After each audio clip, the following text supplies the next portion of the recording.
Good afternoon. We're live from the Max here in Meridian. A couple of things that we've got going on as we get ready for the Mayoral Debate.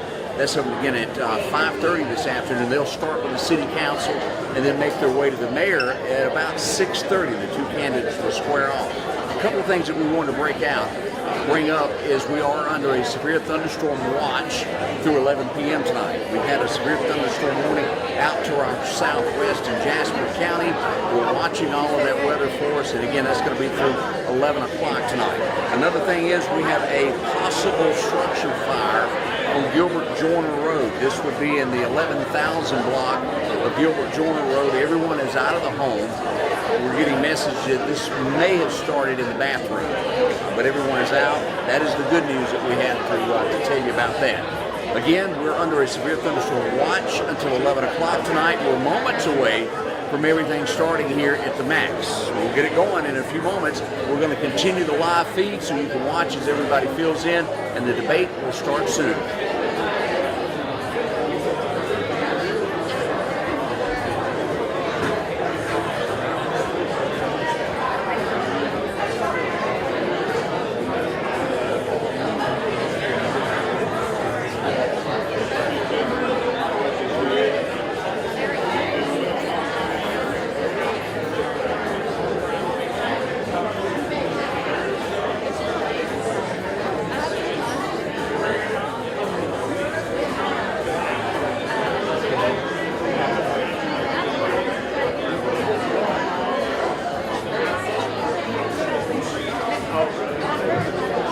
Good evening, ladies and gentlemen. Good evening. Good evening. The time is now 5:26 p.m. We're going to ask everyone if they could please take their seats. We will begin at 5:30 promptly. We're asking all of the candidates to have seats on the front row, and we already have our panel in place. How's everyone feeling tonight? Good. We're glad to see everyone. We hate that we have to move inside due to the weather, but we're grateful that the Max had this space available for us to use. So if you could, we're going to allow you 4 more minutes to converse amongst yourselves, and then we're going to go ahead and get started.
raise your hand. We want to accommodate as many people as possible.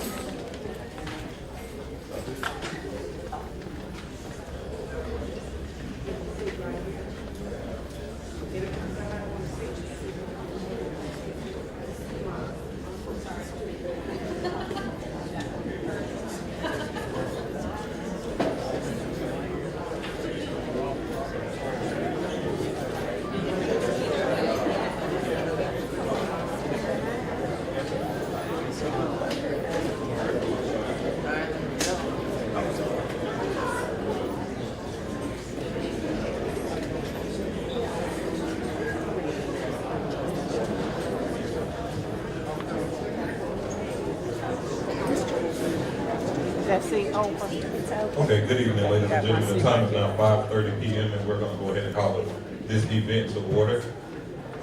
First of all, we would like to thank each of you for taking time out of your busy schedules to come and be a part of this great event. We have some really good questions. We have some really good candidates. And we want this to be a platform for everyone. So my name is D'Angelo Houston. I am the current president of the Meridian Lauderdale County NAACP. At this time, we're going to be asking if Dr. Goodwin could take the stage, as well as Ms. Erica Steele. Dr. Goodwin is going to open it up in prayer, and Ms. Erica Steele is going to lead us and lift every voice and sing.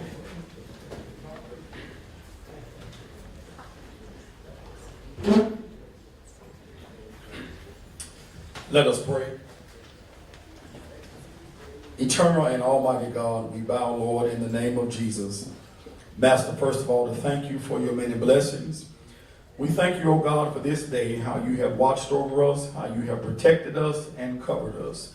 And now, God, as we come together out of concern and great zeal for this community and this city, we ask that as we come together for the common greater good of this sacred selected city, we ask that you bless us individually and collectively. God, we pray that you unify our hearts and our minds, unify our city, unify our nation as a whole. Oh God, we realize that we are nothing without you, but with you all things are possible. And Lord, as we are on the brink of an important election, we pray, oh God, that we remove self out of the way and that we realize that with you all things are possible. So Lord, touch us now, touch our city, touch every person who has offered themselves up as a candidate, and allow them now, oh God, to realize that we are servants first of all. And as we serve, let us serve you first, and then we can serve our fellow man. Bless this event, bless the organizer, and bless all of us who've gathered here on tonight, that we will leave better than whence we came. Bless us now.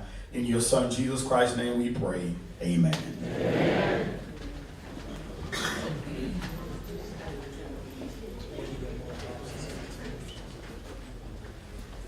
Good evening again. If everybody could stand and assist with me singing the first verse of Lift Every Voice and Sing.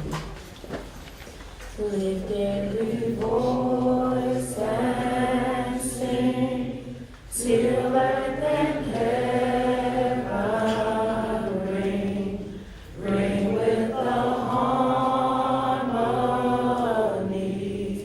of liberty. Let our rejoicing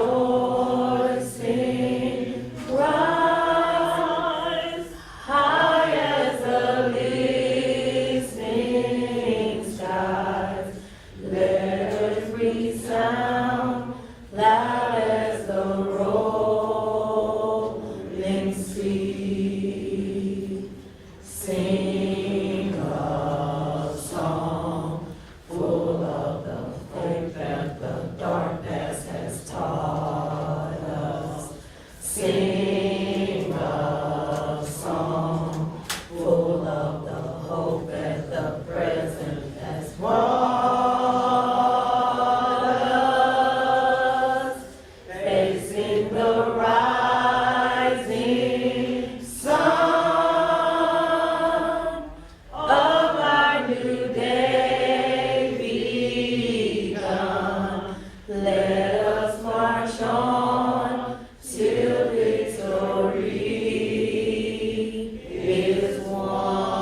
We thank Dr. Goodwin and Ms. Erica Steele for their involvement in our program. So at this time, we will have our rules of moderation as well as our disclosure statements.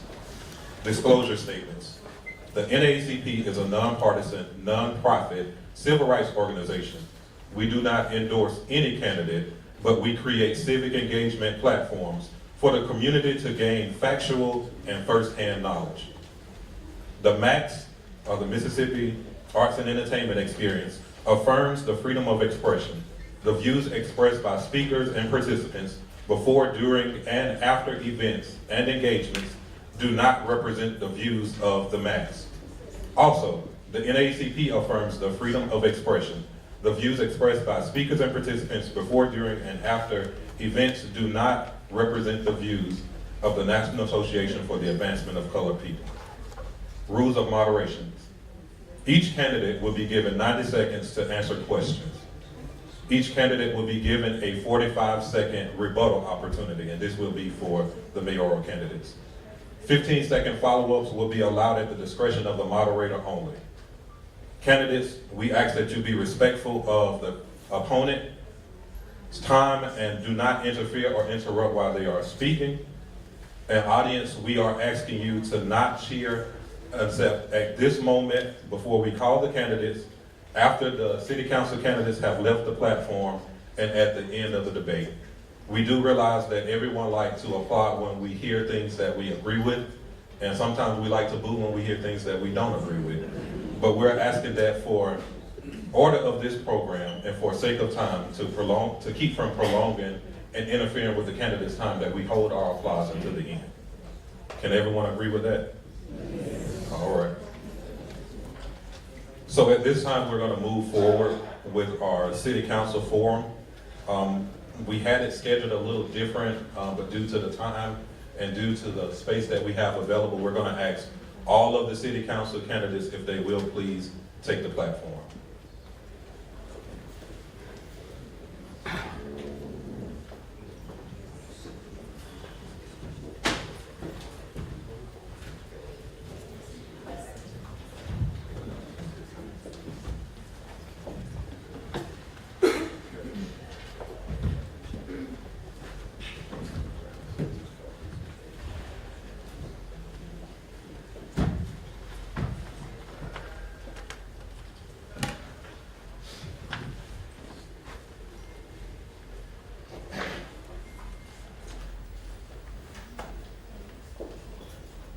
All right, so at this time, we will begin our city council forum.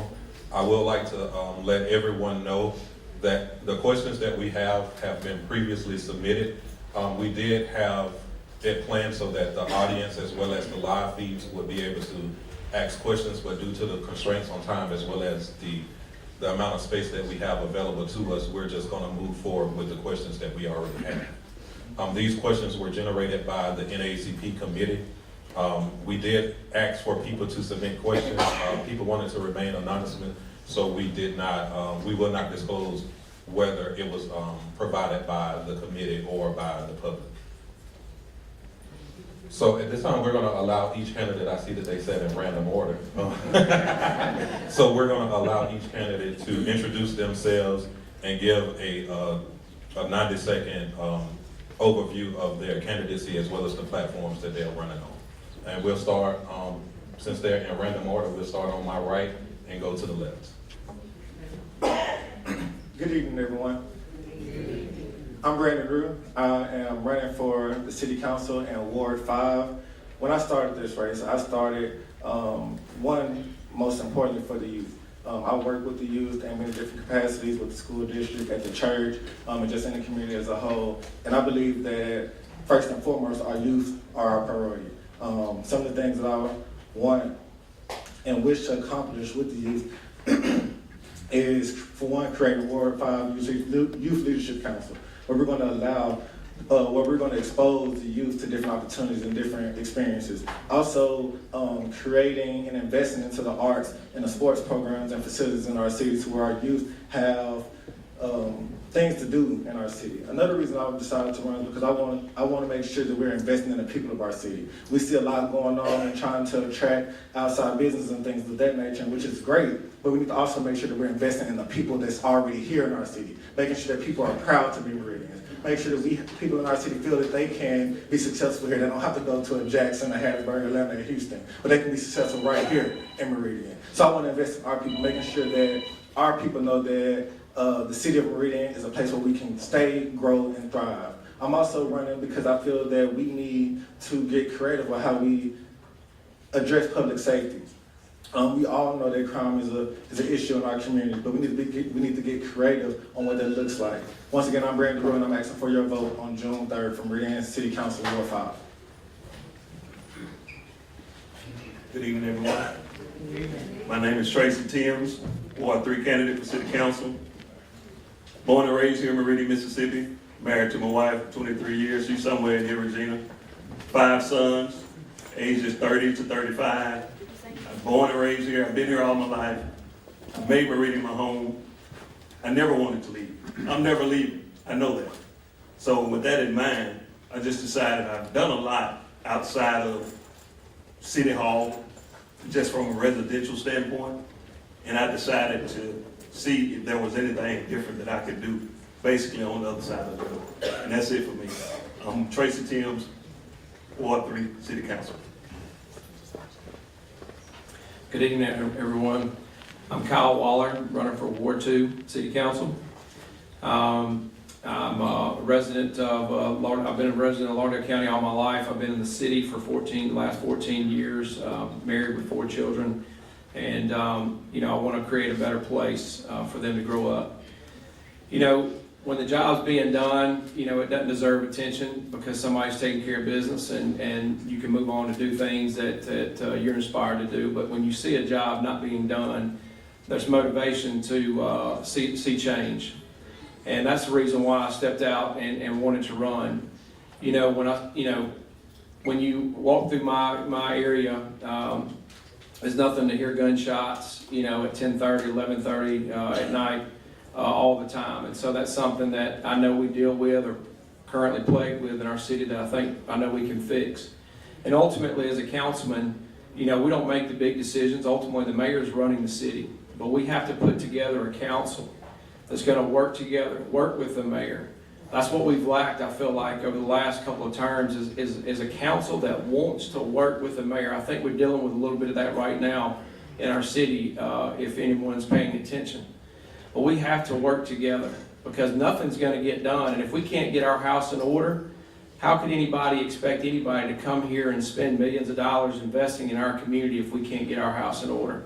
So that's my goal here, is to bring together a council that's going to work with the mayor, set the city up for success, and take us into the future that we all deserve. Thank you. Kyle Waller, Ward 2, City Council. Good evening. My name is Elliot Brewer. I'm your Republican nominee for City Council Ward 1. Lived in Lauderdale County for 39 years. Married to my wife. This coming June will be 15 years. We have 3 wonderful kids. My family is why I'm running for this office. My wife and I, we looked at opportunities to move outside this area, to see other thriving parts of the state, and we prayed through that. And we prayed that we would plant our flag here in Meridian. So with that, we wanted to get off the sidelines and see the change that we want for this city, for our community. So we are pushing forward through that, and my hope is on June 3rd that I will be elected to that seat. With that, I will bring to the table willingness to work with whomever is on the council, whomever's in that mayoral seat, because we as a citizenry will suffer in the long run if we do not come together and work together for the betterment of the city of Meridian. I'm a 16-year public education veteran, 7 years in school administration. So with that, I come with experience in working with state and federal funds and budgeting. I also come with bringing various groups of people that have different desires to one common goal, and that's the success of their student. So with that same mindset, bringing various groups of people that have different perspectives to one goal in mind, and that's to better the city of Meridian. So I'm just going to end it with that. Vote Elliot Brewer, June 3rd. Good evening, my name is Dustin Hill. I'm running for Ward 5 City Council. I'm born and raised in Meridian. I'm 44 years old. married to my wife Kelsey, and we have 5 children, small business owner downtown at Hill Real Estate Group, a few blocks away from here. And I decided to run because I think Meridian's at a pivotal time right now. We have a lot of things that are sitting right in front of us that if we can capitalize on, we can take our city to the next level. So like you've heard a lot of these other guys say, I got tired of sitting on the sidelines and wanted to be a part of that small solution. And there's no magic answers. It's just hard work, accountability, and communication. But you have to bring strong leadership to the table to accomplish those things in order to solve real problems. So I bring a background of working with organizations on board of directors and finance committees, and being a deacon in my church. Those are the types of things that I think have prepared me to be able to come in and work with city government, with other council members and the mayor's office to all unify ourselves. Because when you have that experience of working with different organizations and different people from different walks of life, you learn how to come together for a common goal. And so I hope that people see that leadership quality in me, and that you will vote for me on June 3rd for Ward 5 City Council. Thank you. Good evening, everyone. My name is Dwayne Davis. I'm a longtime resident here in the city of Meridian, Mississippi for 55 years. I've been married to my lovely wife, Angela Warren Davis, for the last 24 years. We have 5 children, 5 boys and 1 girl. One not too long ago, deceased over a decade ago. We named our daycare business after him, Nino's Child Care Center. I've been in the daycare center for over 18 years. I asked the Lord to bless me with a lot of children. He did. Not only He blessed me with a lot of children in my home, He blessed me with 150 kids at my daycare center. So I always advise you, be careful what you ask the Lord for. But all in all, my reason of running for re-election is the city of Meridian. I am a public servant. I work for you. Your tax dollars I will defend. Transparency and accountability is my #1 key for the city of Meridian, to make sure it grows and it thrives. We're on a good pace to make Meridian the best it can be. We got a couple of things going on, especially with the real-time crime center that's about to happen over here by the Meridian Police Department, and that'll be able to help detour some of the crime here in Meridian. We currently going to be going on another fund with the consent decree. That's something that under the federal law we got in a situation we had sewage water going inside Washington fresh water.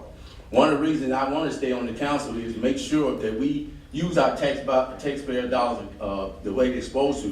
The reason why I said that, we already in a consent decree bond for $41 million, but we're paying $37 million in interest. That's a lot. That's too much to be going on in the city of Meridian. We need to be transparent to the citizens of Meridian and let them know what's going on with their tax dollars. Community development, we got a lot of investment on the east side of town. That's your time. Oh, man. Sorry. My name is Dwayne Davis. I'm running for Ward 2 for re-election. Thank you.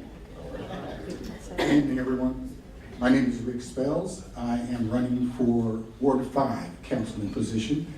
I have to ask for your apology. I have to offer you my apology for being late.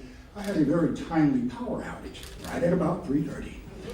My power came on about 20 minutes ago. I don't know how I did all of this in the dark. But over the last 40 plus years, I have been engaged with community service as a minister. I actually, beyond 40 plus years, almost 50 years, in 1977, as a 19-year-old, freshly moving to this area, I walked onto the campus of West Hills and became a PE teacher. That was the 1977 version of a Jamal Roberts. During that time, I had an opportunity to meet a lot of young men that I have encountered back and forth over the years. And after that, it's kind of like I was bit by the education bug. Several years later, I returned to college because I didn't do the right thing the first time around. But I graduated MCC in 1991 and then graduated Mississippi State University in 93. And then I put in 4 years as a chemistry and physics teacher at Cape Griffin Junior High School. After that, I continued community service in terms of ministry. We built a facility that is only 18% sanctuary, 82% community development, classrooms, gymnasium, and other things that are all about reaching people outside of the Sunday morning space. All right, that's your time, Mr. Spells. Thank you. You're welcome. So, ladies and gentlemen, I will give you the opportunity to applaud because I skipped over that last time. So, if you want to applaud, this is your time to do so.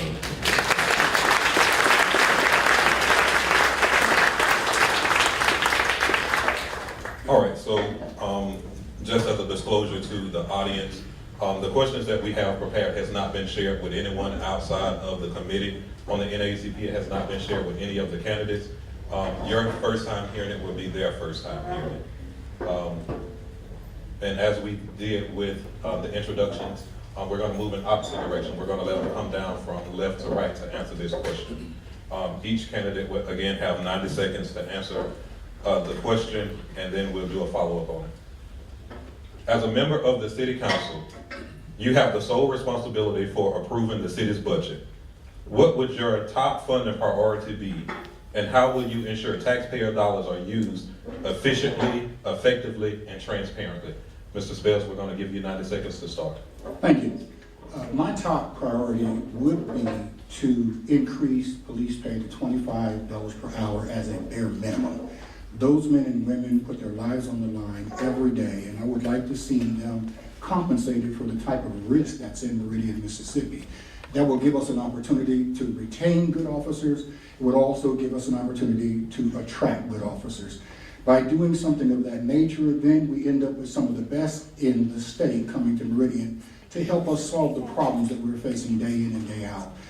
I've seen all types of violence over the years, and it has only increased.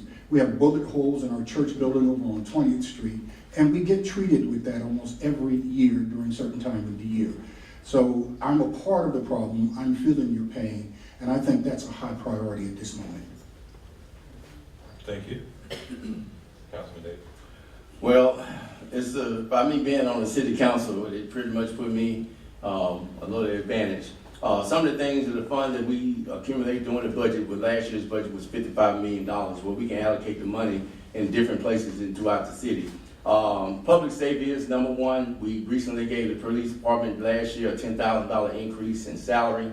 We also make sure the budget that we have is well funded and making sure we don't go over the budget. Everybody talks about revenue when it comes down to the city budget, but they don't talk about the expenditures.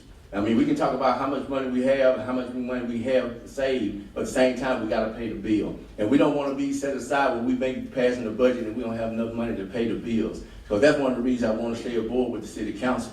And I'm gonna let you know this as well. When we win as a public servant and it's your tax dollars, you guys need to come to these city council meetings and let them and see what we're doing with your money.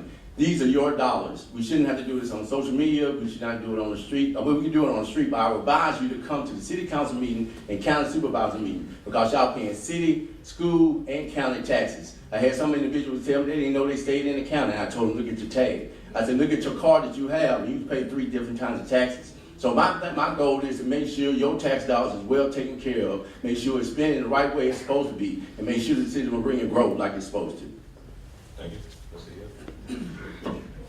I would say the most important thing when you look at a $55 million plus budget is to educate yourself on all the needs of our city. And I feel like that's going to be a strength of mine going in. And it would be hard for me to sit in this position, never been in Mr. Davis's position before, and pinpoint exactly what that would be without seeing the mayoral's plan, the department head's plans, and all the needs put together. I understand public safety is a huge concern of ours, and I would certainly be in favor of increasing the salary of our officers and increasing our personnel overall to make sure that we are well funded and well equipped in that area. But I will tell you also, from door to door campaigning since January, I hear a lot of our citizens concerned about overgrown lots, dilapidated housing, so code enforcement things that need to be looked at that attract nuisances, that attract things that don't need to be going on. So we need to take a hard look at that as well.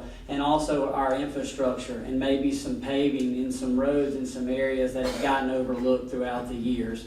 So I don't think it's easy to say there's one thing, but there's not really a clear-cut one thing until you dive in and look at it from a whole. And I welcome the opportunity to work with either one of these gentlemen and any of these gentlemen up here on the council and Ms. Walker herself as well, to have the opportunity to put our city in a better position that it's in right now by educating myself to the needs and the citizens of what they're wanting in our city. Thank you. I have two priorities. I know it asked for one. Obviously, the first one is public safety. We've discussed that one at length already. And that is imperative for us to make sure that we have adequately paid officers who are doing the job day in and day out, trying to protect us as a whole. The second thing is to ensure, I know we're under a consent decree, is to make sure that our infrastructure, our utilities are taken care of in that regard, because we do not want to end up on the national news in a negative light. We were just highlighted for something positive here recently with Jamal Roberts, but we don't want to be looking like Jackson or Flint, Michigan, or anything of that nature with our water in the state that it could be in. So we have to make sure that we have the funds in place and that we have that mindset fixed on. We need to take care of that so the federal government does not hit us with anything on down the road.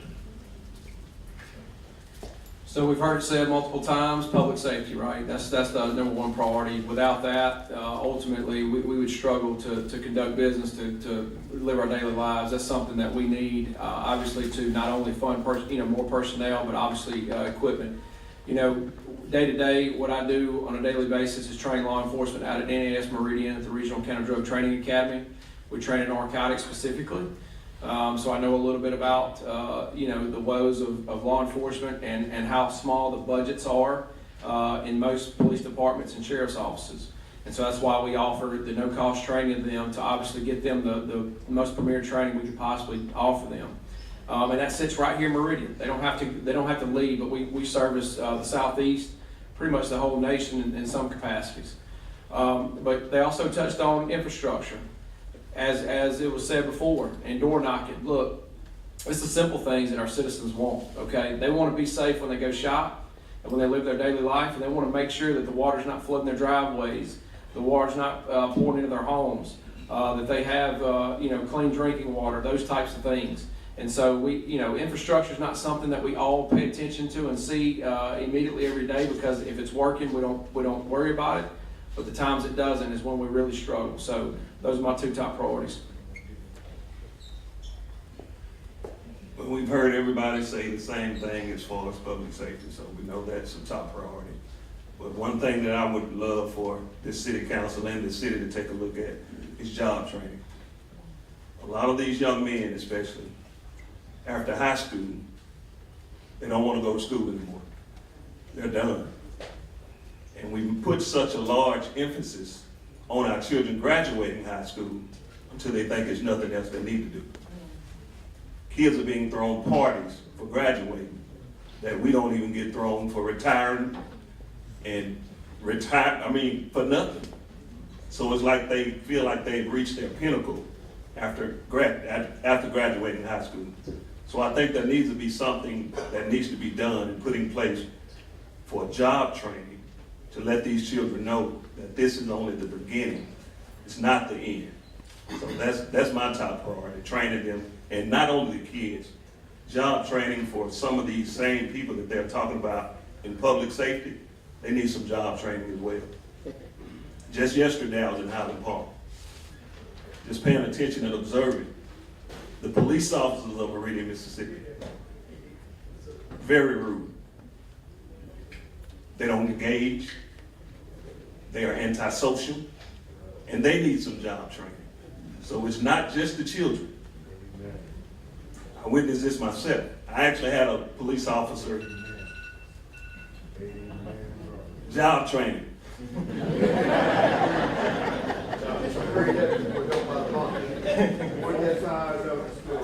Okay, we're Work ethic. All right. For me, I can't just limit it to just one or two things. I'm gonna go back to what I said earlier. To me, it's about investing into the citizens of Meridian, right? I think that the city does a decent job in a lot of things, but I think that one of the areas where we can stand to grow the most is investing into the people that already live here. Investing to the people that's already in our communities. I know we have pots of money for nonprofit organizations, but we need to figure out how can we create a pot of money or create programs for our small business owners. How can we go out and recreate some of the successes we have had with abandoned buildings that we turned around and made them successful businesses in our community, make them staples and highlights of our community. That's what I want. That's what I want to look at. Beyond what everybody's already said about public safety and the infrastructure and all that, we need to make sure that the people in our city are proud to be here. are proud to say, hey, I'm from Meridian, and also feel like that they can thrive and succeed here. And that starts by having a city leadership that is willing to invest in the people that are already here, the people that live here. And so when I hopefully I'm on the city council, I almost got ahead of myself there, but we talking. But anyways, when I'm on the city council, one of the things I'm going to push for is making sure that the people of our city feel like that their city cares about them. Making sure they're going to put the resources and the money behind them being Meridian, being from Meridian, being proud of Meridian, and so that people can look at our city and say, hey, I want to go to Meridian because I know that if I go to Meridian, I can be successful in Meridian. Thank you, Joyce, for those answers. The next question is another duty of the city council members.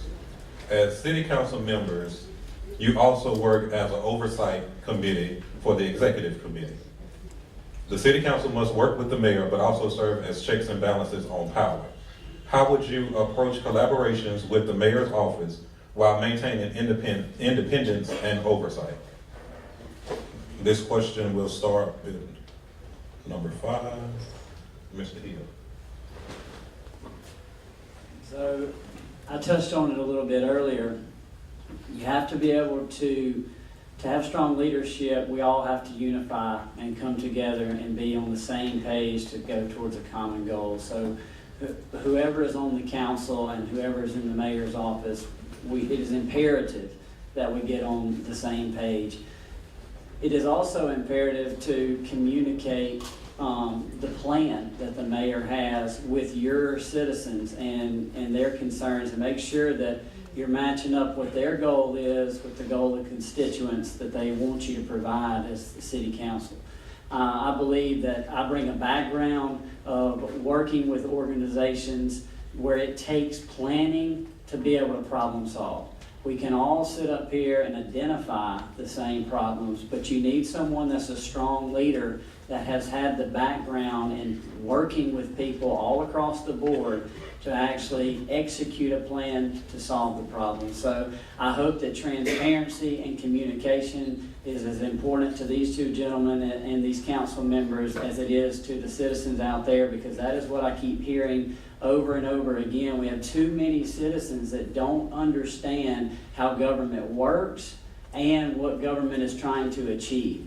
So I think if we can put ourselves out there and hold a level of accountability at a high regard, then we can all accomplish a goal that puts our city going in a better position. Thank you. All right, Mr. Ruth.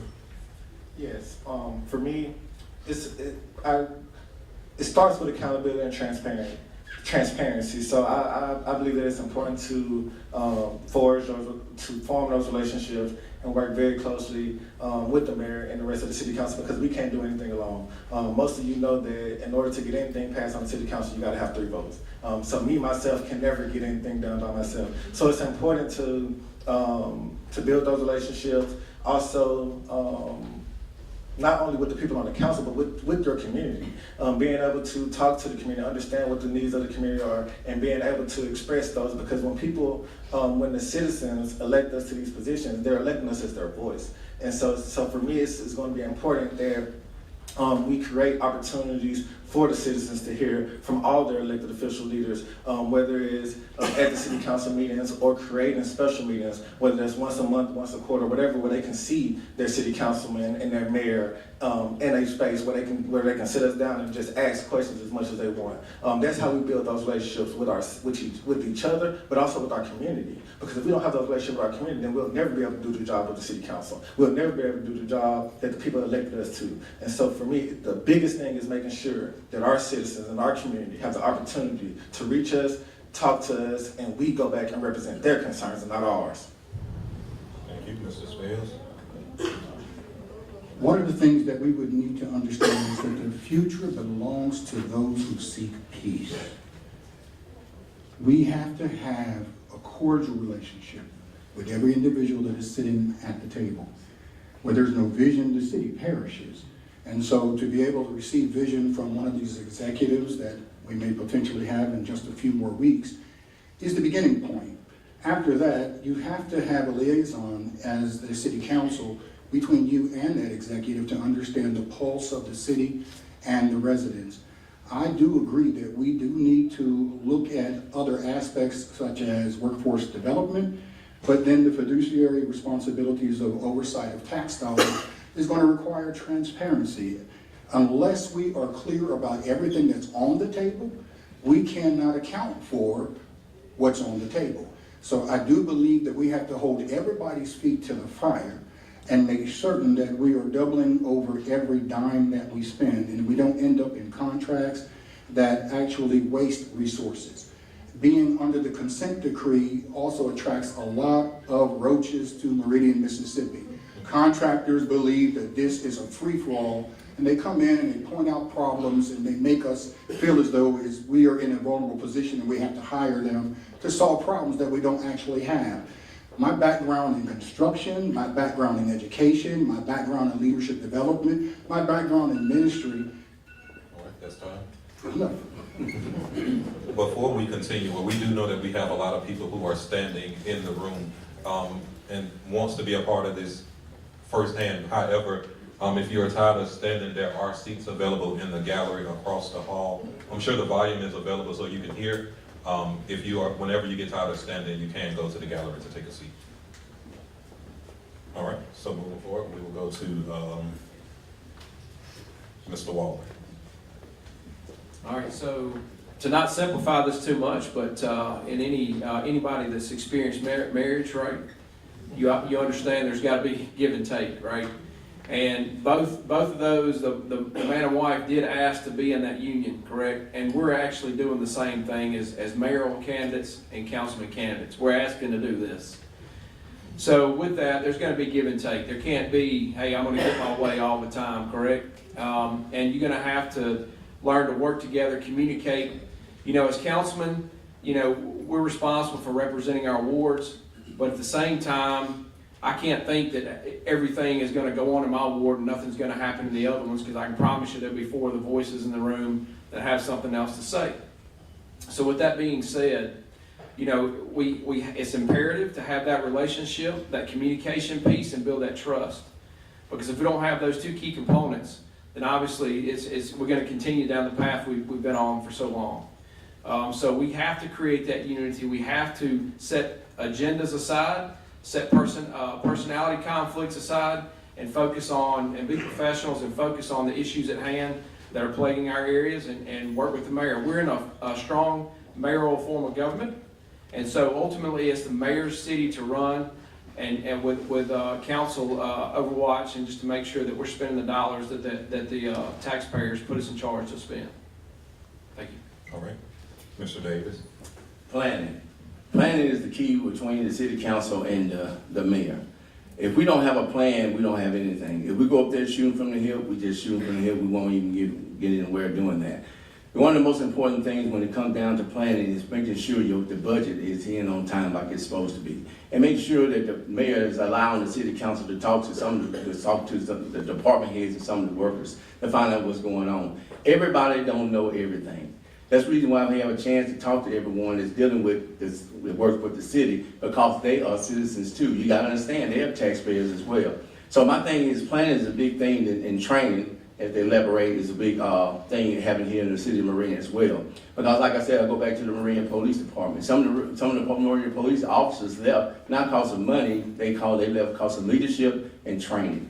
And that's one of the most important things here in Meridian. And that when they left Meridian Police Department, they went to the Sheriff Department making less money. So it can't be all about the money. It's all about the leadership. Leadership is the main goal. And pretty much with the mayor, and pretty much I don't have a problem, and I feel as though none of the other city council members have a problem working with the mayor, but public service, making sure the people in my ward, what they ask for to get what they need, because they are tax dollars, they're paying our salary, they got us up here, they voted for us to take care of the issues they have. I know there's other 400 candidates in here, and I am for the city of Meridian, but at the same time, Ward 2 is number 1 to me. Thank you. All right, Mr. Timms. I don't know if y'all noticed, but I was looking over to the right, taking a look at my wife when Mr. Waller was talking, and he mentioned about compromise. My wife and I live by it. That's a rule in our house, to prioritize and compromise. And it's just that simple with me. With the mayor, My thing is this: we have to be able to set our personal relationships aside and take care of business. We won't always agree, but we have to be able to look at each other and agree to disagree, shake hands, and move on. It's real easy. A lot of us in here been married a long time in long-term relationships. We do it all the time. And that's the way I see it. Prioritize and compromise. All right, Mr. Brewer. Yes, sir. So going back to the question, what we're looking for here is transparency and communication. First and foremost is whomever we have as our next mayor, we have to go through a strategic planning process. We have to systematically go through every check, every piece of information that we have so that we can make sure that we are communicating those needs, make sure we have funds to allocate towards those needs. But if we don't have a plan in place to begin with, then we're spinning our wheels. As far as the working together, my background proves that I'm willing to work with anybody at any given time. In education, you don't know who you're getting to walk through that door when you have those parent meetings. And so just being able to spend at whatever turn comes, being able to roll with it and work through it is what we have to do. A wise man who's in this room today told me that if I'm to get this seat, never compromise anything that causes you to lose sleep at night. So I can promise you this: I will still look myself in the mirror every night. I will still sleep like a baby in the evening time. I will not compromise my morals for anything. So just keeping with that mindset, we are supposed to compromise with one another. We will need to come to the table for each other at different points in times, but we have to work together, we have to compromise, and we have to be transparent and communicate with one another. But we cannot do any of that without a strategic plan in place. So first and foremost is we have to get that taken care of from a city standpoint. Thank you. All right, as a follow-up to that question, when it comes to oversight and balances of power, we all heard that you guys want transparency and work together with the mayor on their plan. However, what if a disagreement between the council and the mayor arise? How would you handle that conflict, and how would you discuss it with the public? We have about 14 minutes left in this segment, so we're going to start on my right and go to the left, and then we'll give you a minute to close out. Yeah, for me, no matter who's the mayor, no matter who else is on the council, for me it's going to always be about what's best for the city of Meridian and what's best for the citizens of the city of Meridian. It really does. It really gets no simpler than that. It's always going to be about what's best for the city and what's best for the citizens. When we look at disagreements and we look at different views, we gotta just always go back to the fundamental principle. Is this what's good for our city? I know that they're going to be, when you have 5 different people on the council and then a 6th person with the mayor, that's a lot of different personalities, that's a lot of different mindsets, and that's a lot of different visions. And it's not our job. We're never going to be just this one unified body where we're just agreeing on everything. But as long as we're all going in with the heart and the mindset that we're going to do what's best for our city and what's best for the people of our city, then we can never go wrong. And that's what's going to always be on my mind and my heart as I'm making decisions in the city council.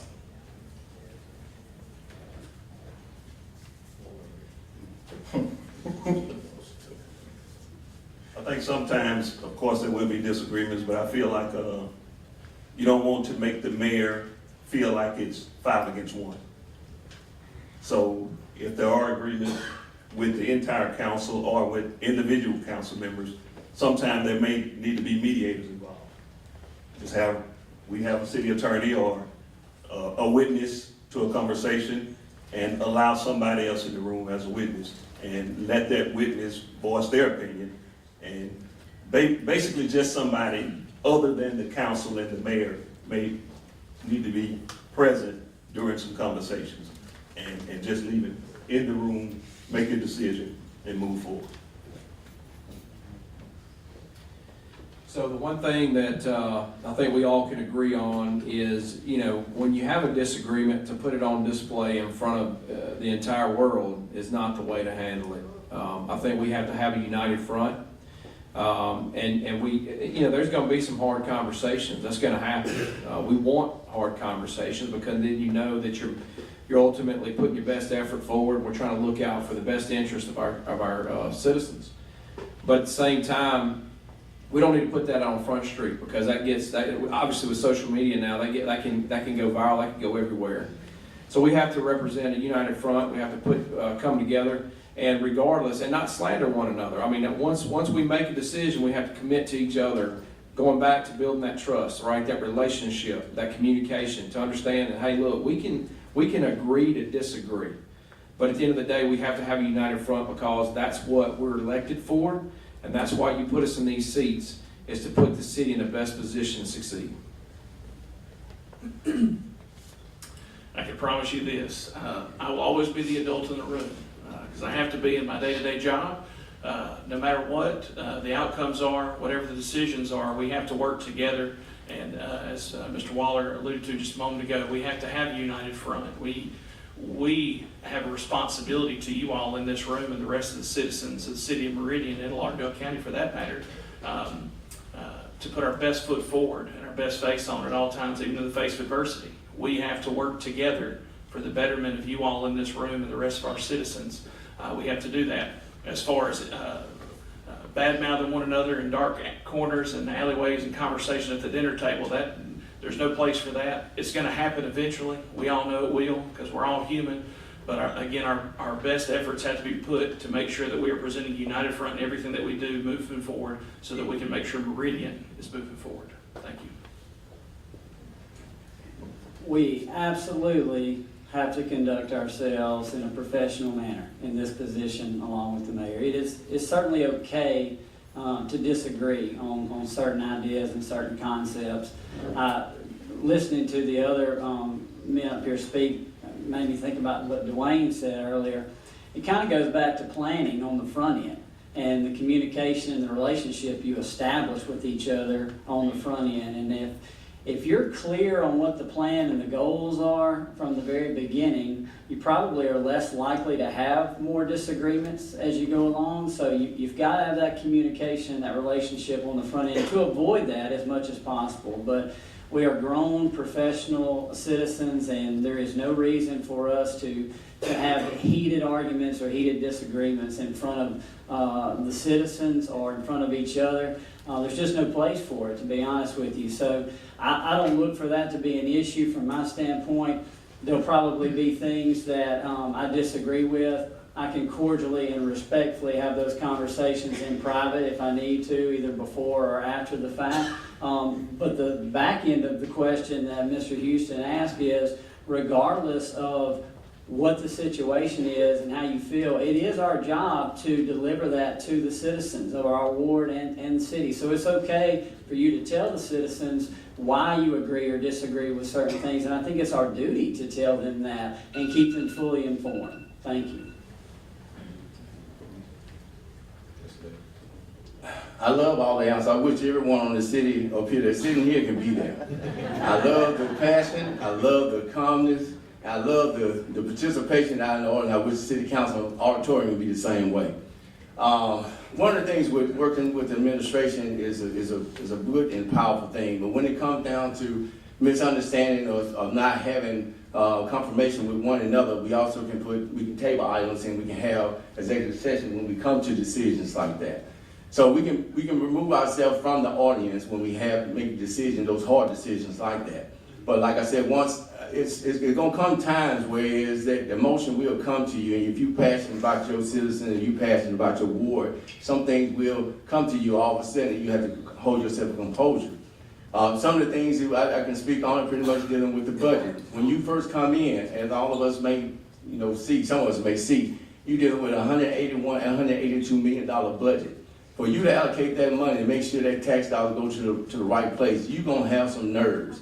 You're gonna have nerves. You're gonna be kind of iffy on some things you want to vote for and what not to vote for because you don't want to mess up. So one of the things I learned by being on city council, and pretty much when people say, "Well, Dwayne, you came in, you didn't know everything." I said, "No," but I had somebody who was up there with 40 years of experience. That's Dr. Thomas. And one thing I say about Dr. Thomas, y'all can say anything you want about him. He will make sure that the city wasn't gonna go broke, and he gonna make sure everything is in alignment. So I learned a lot from him and other city council members. All right. Mrs. Spells. I grew up in a household with 3 males and 3 females. I was forged in the crucible of disagreements and tempered by switches and belts.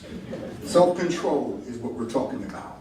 Anybody that has grown up with self-control and discipline should know how to act in terms of professional behavior, what is appropriate in private, what is appropriate in public.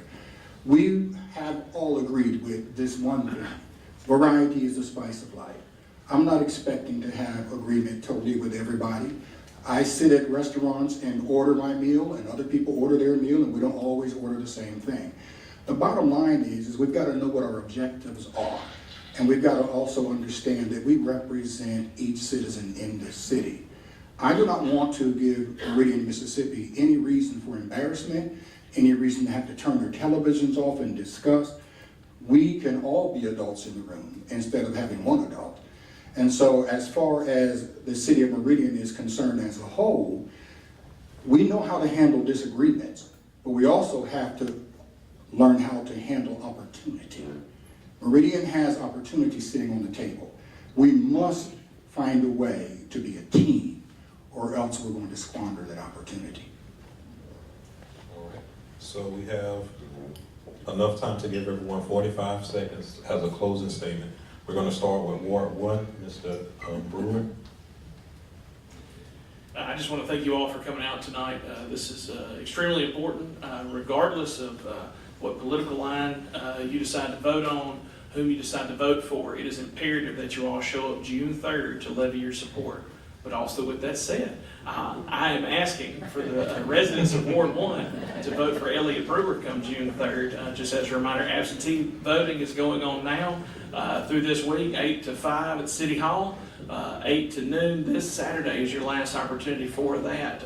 Again, I feel like I'm the most qualified and best candidate for the City Council for Ward 1. Vote for me June 3rd. Thank you. All right, Ward 2, Mr. Davis. Ask questions. If one of these candidates, even myself, come to your door and knock on that door, ask them what they're gonna do for you. Don't just sit there and just go along and get along. To say they pretty much as a politician, so to speak, they say I am. They used to saying certain things to just get your attention.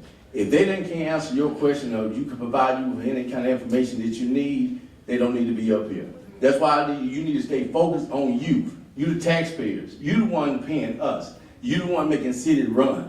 It's not the city council, we're public service. We work for you, you do not work for us. We're not on no any kind of God. We're here for you. Any ways about it. I care about Ward 2, but I care about the city of Meridian as a whole because it's me. I stay here, I got business here, I pay taxes here. So vote for me on June 3rd, Tuesday, June 3rd, 2025 at Ward 2 City Council. Thank you. All right, Mr. Waller. So we have a great opportunity in front of us. I think in recent history, this is probably the most excitement I've seen around an election in a long time. And I think that's a product of what we've seen in the past. And I think it's time, everybody's ready to turn the page. Everybody's ready to move forward. And I'm asking for your vote on June 3rd for Waller for Ward 2. I appreciate y'all being here. Thank y'all. Mr. Timms. I keep forgetting that my opponent is not here. But in every organization, in every family, in every business, you need 3 things. You need a hunter, a skinner, and a cook. In this situation, those are the hunters. They go out and seek the opportunities for us. We are the skinners. We do the research, we get the data, analyze it, and pass it on to the cooks, which are the department heads and their assistants. Last but not least, we have the people that we serve, you all. So if we can work collectively as hunters, skinners, and cooks, we should be okay. Tracy Timms, June 3rd, Ward 3 City Council. All right, Mr. Roof. On June 3rd, every citizen of Meridian, Mississippi has an opportunity to shape the future of our city. It shouldn't be about party lines. It shouldn't be about popularity. It should be about who represents closely the closest to your vision for our city. So I ask that everybody in this room make a plan to vote. Talk to your friends and family, have them make a plan to vote. And when you're making that plan to vote, vote for the person, make that plan to vote for the person who shares your interest the most, who represents more of what you believe the vision of our city should be. And with that being said, I ask that on June 3rd, you vote for me, Brandon Rue, from Meridian City Council, Ward 5. Thank you. All right, Mr. Hill. Thank you all again for allowing us this opportunity, and thank you for the great turnout. This is the best forum that we've been to, even before the primary and now, so I appreciate the NAACP for having us. I would be honored to have your vote next Tuesday on June the 3rd. Please check that box for Dustin Hill for Ward 5 City Council. I would encourage you, just like these others have, please get out and vote. This is very important. Do not let 30% of the citizens for our community decide who your leadership is. And when you go and check those boxes, please ask yourself what the qualifications you are voting on. Who is the best candidate to approve your next police chief and other key department heads? Who is the best candidate to approve a $55 million plus budget? I believe I've put myself in a position to do that, and I would be honored to have you. Thank you so much. All right, Mrs. Fields. Also, I want to share my appreciation to the audience, the citizens of Meridian, for coming out and sharing this event with us. It has not been the best conditions, but you have toughed your way through because of your concerns. I too am very concerned as well. I do believe that we're in a great position. We have all types of assets within this city that can be grown and that can be developed. I have a background in so many areas, including going through Leadership Lauderdale. So many of the graduates are in office today. I never intended to run for office. I always wanted to run from office. But come June the 3rd, I would appreciate that you accommodate my running in the right direction. Thank you. Thank you. We would like to thank the candidates for their thoughtful responses. As we close this segment of the event, we encourage the public to stay informed and involved with the works of the City Council, because a transparent and responsive government starts with the engaged citizens. We're going to ask the candidates to come down, and you guys can give them applause for their participation.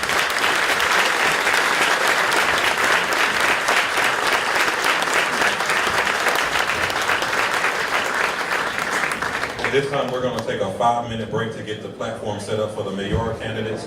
While we are in this break, they have added sound to the gallery to our right. So if you want to sit down, you can sit down with audio and still hear everything that's going on. Thank you. You're amazing. Thank you so much.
Thank you for voting. Yes, sir. I was worried about your sign last night. I had to go fix several today.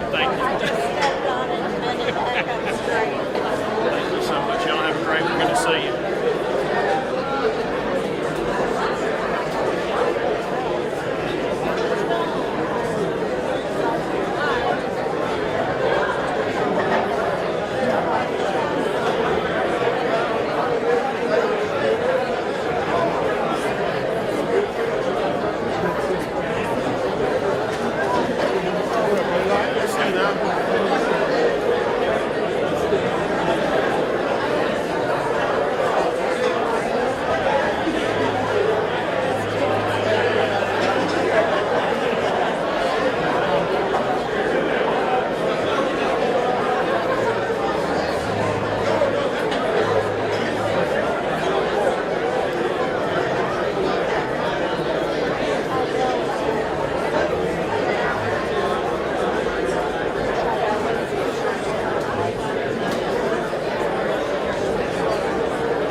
All right, we're going to give everyone 2 minutes to take their seats. And also, while we're getting ready to restart, hello?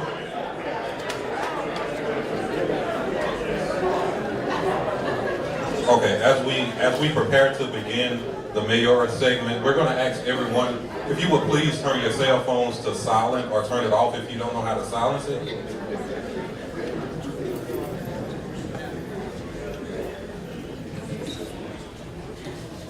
Again, there are seats in the gallery next door, and there is audio if you would like to have a seat instead of standing. We do have those opportunities for you.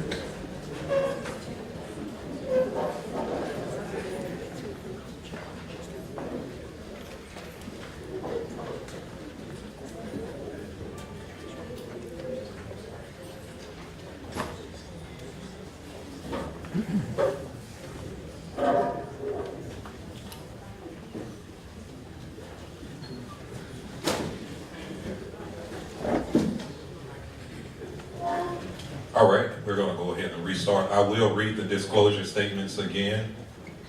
The NAACP is a nonpartisan, nonprofit civil rights organization. We do not endorse or support any candidate, but we create civic engagement opportunities and platforms for the citizens and the community to gain factual, first-hand information. The MAX affirms the freedom of expression. Views expressed by the speakers, participants, before, during, and after events and engagements do not represent the views of the MAX. Also, the NAACP affirms the freedom of expression. The views expressed by the speakers and participants before, during, and after events and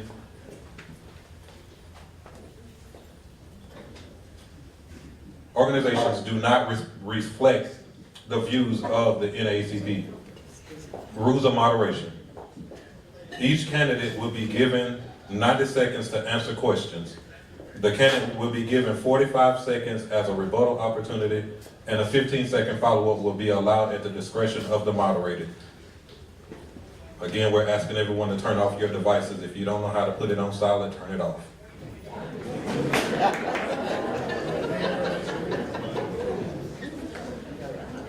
Again, audience, we're asking that you hold your applause, except for before the start of the segment, after the candidates have been introduced, and at the end of this segment. All right, so we're getting ready to start, so if you would like to applaud the mayoral candidates, this will be your opportunity to do so.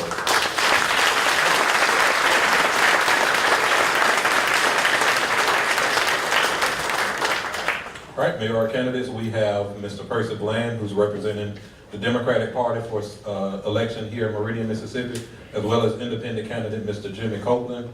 Candidates, we're going to give you 2 minutes as an opening to introduce yourselves. If y'all don't know who these people are by now, I'm just going to say that. So we're going to start 2 minutes, Mr. Bland, and follow up with Mr. Copeland. Good evening, everyone.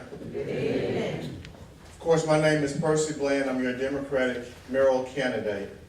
I've been in this city for 22 years. I've been self-employed. I ran a business with State Farm Insurance Agency.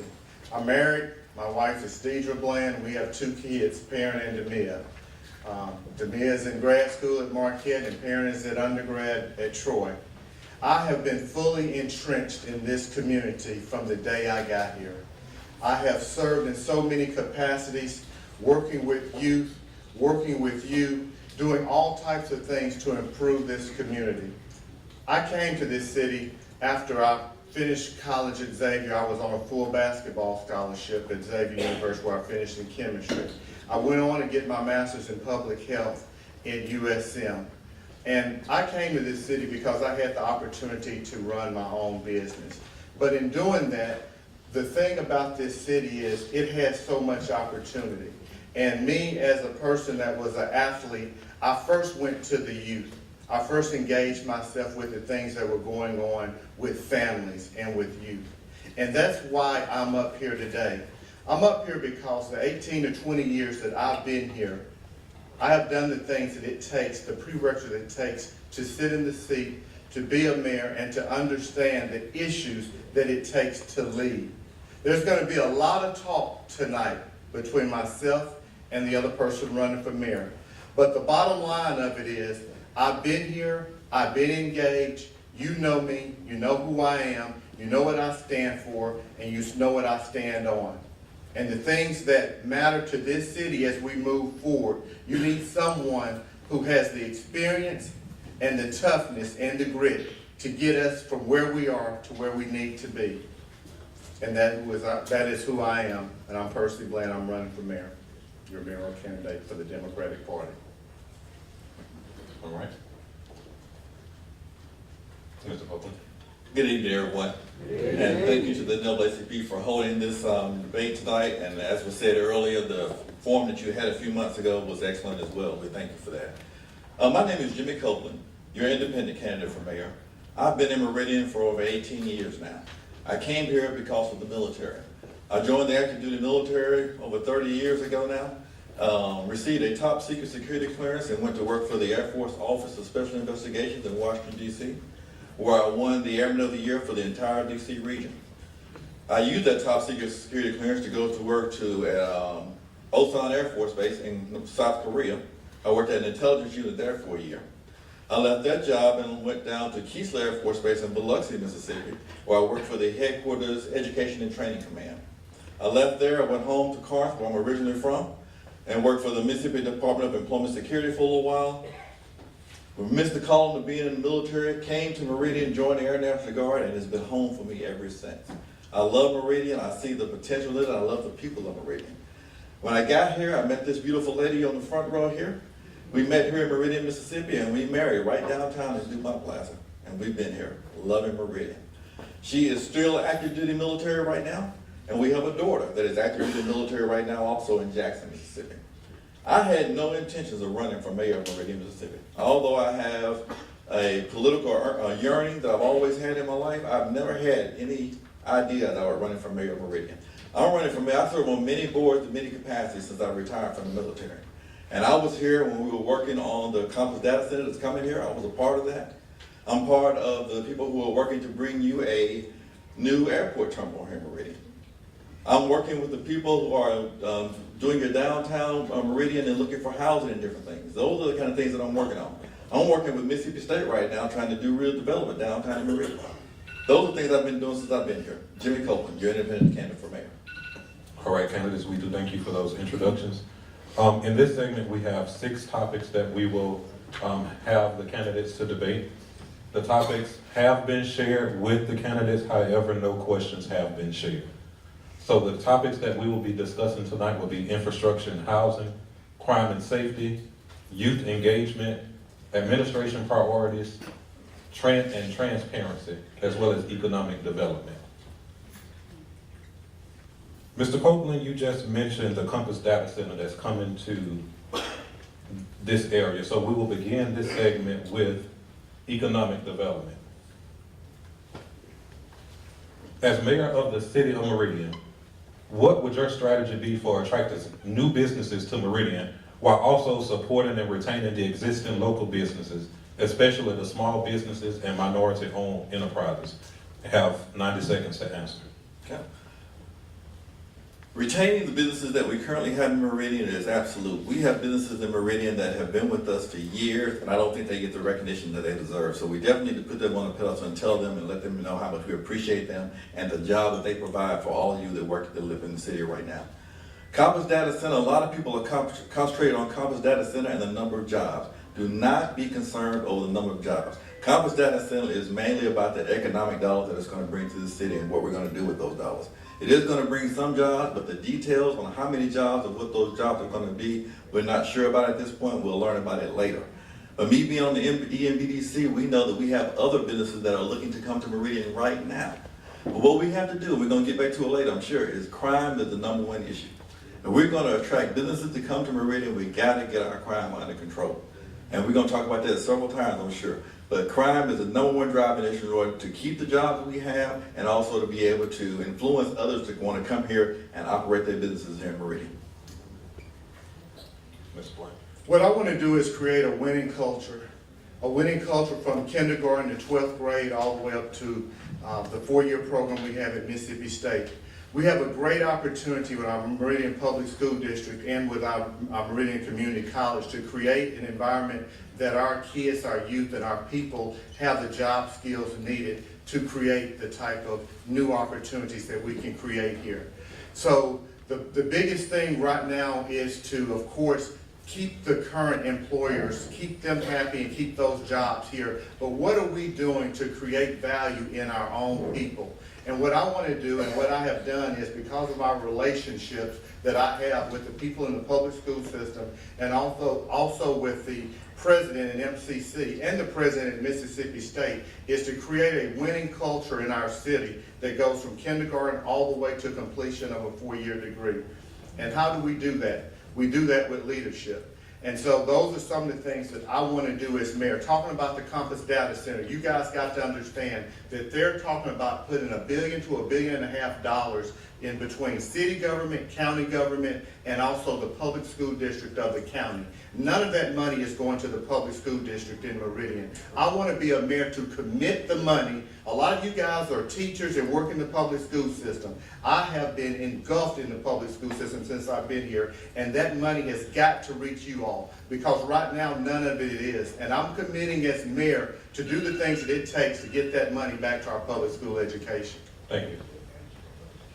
Speaking of growth, how will you ensure the economic development benefits all areas of Meridian, including Tuxedo, West Hill, and East Hill, and it doesn't just concentrate investments in areas that are already thriving in the city? Mr. Bland, we'll start with you.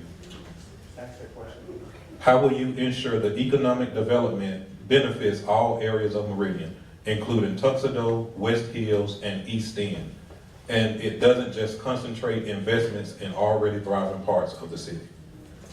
So first thing is, if you know the Tuxedo area, it is an area that it needs a lot of work, and it almost is industrial site needed over there. I don't know if we're gonna be able to bring homes over there, but what I want to do as mayor is to make sure that we are spreading opportunities across everyone. So it doesn't matter if you're on any side of the city, that you'll still get the opportunity.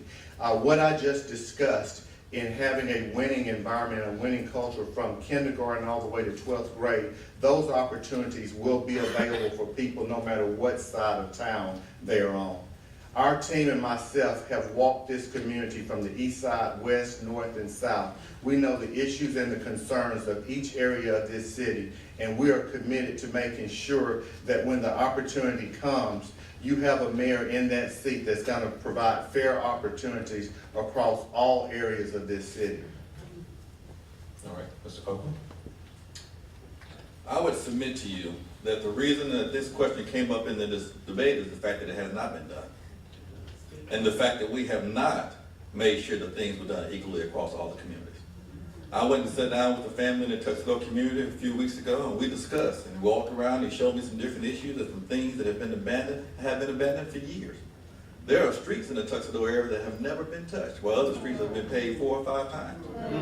And that's because of the leadership of the city and the things have done that have not been done. Now, what I will do as mayor is, we talked about building relationships with the city council. I will try to meet. We have sunshine laws in Mississippi, so we can't meet where we're trying to vote on something or prepare something. I would like to meet with 2 of my city council members every other day in the week. So we'll get a chance to meet with all 5 when we eventually to discuss these type of issues and have those type of working relationships with those individuals, because they're responsible. Mr. Blaine, I'll give you 45 seconds to respond. Well, first of all, the Tuxedo area is a very blighted area in this city. And it's an area that we have started to discuss having some opportunities as it relates to building homes and properties over there. And the way it looks now is honestly that it possibly needs to be an industrial sited area. And so that's really the thing that I want to say about that area. And a lot of the issues in both wards 2 and 4 were major issues for years. And we have worked to do a lot of things in those areas to improve those areas. And we will continue it if I'm elected mayor. All right, Mr. Copeland, any follow-up? And no need for follow-up. All right. Our next question continues to the same topic. Meridian Downtown has had beautiful updates while other areas in the corridors of Meridian have untapped potential. What specific initiatives will you lead to revitalize these areas and make them hubs for economic activity? Mr. Copeland, we'll start with you. 90 seconds. We talk about dilapidated homes in Meridian. We have a lot of them, and a lot of them need to be torn down. And I think that we need to invest in our people in Meridian to get our own people to be able to tear down these houses. We can have city employees, instead of contracting it out, and let them go have the equipment, be trained, and tear down these buildings for us. Now, we don't need to tear down all of them. Some of these buildings can be saved. And we need to work with the state of Mississippi to get these homes and different things that we can save and reinvest them in our community. We don't need to tear down all of them. Some we need to reinvest. And then what we also need to do is figure out a way to build affordable housing for our people.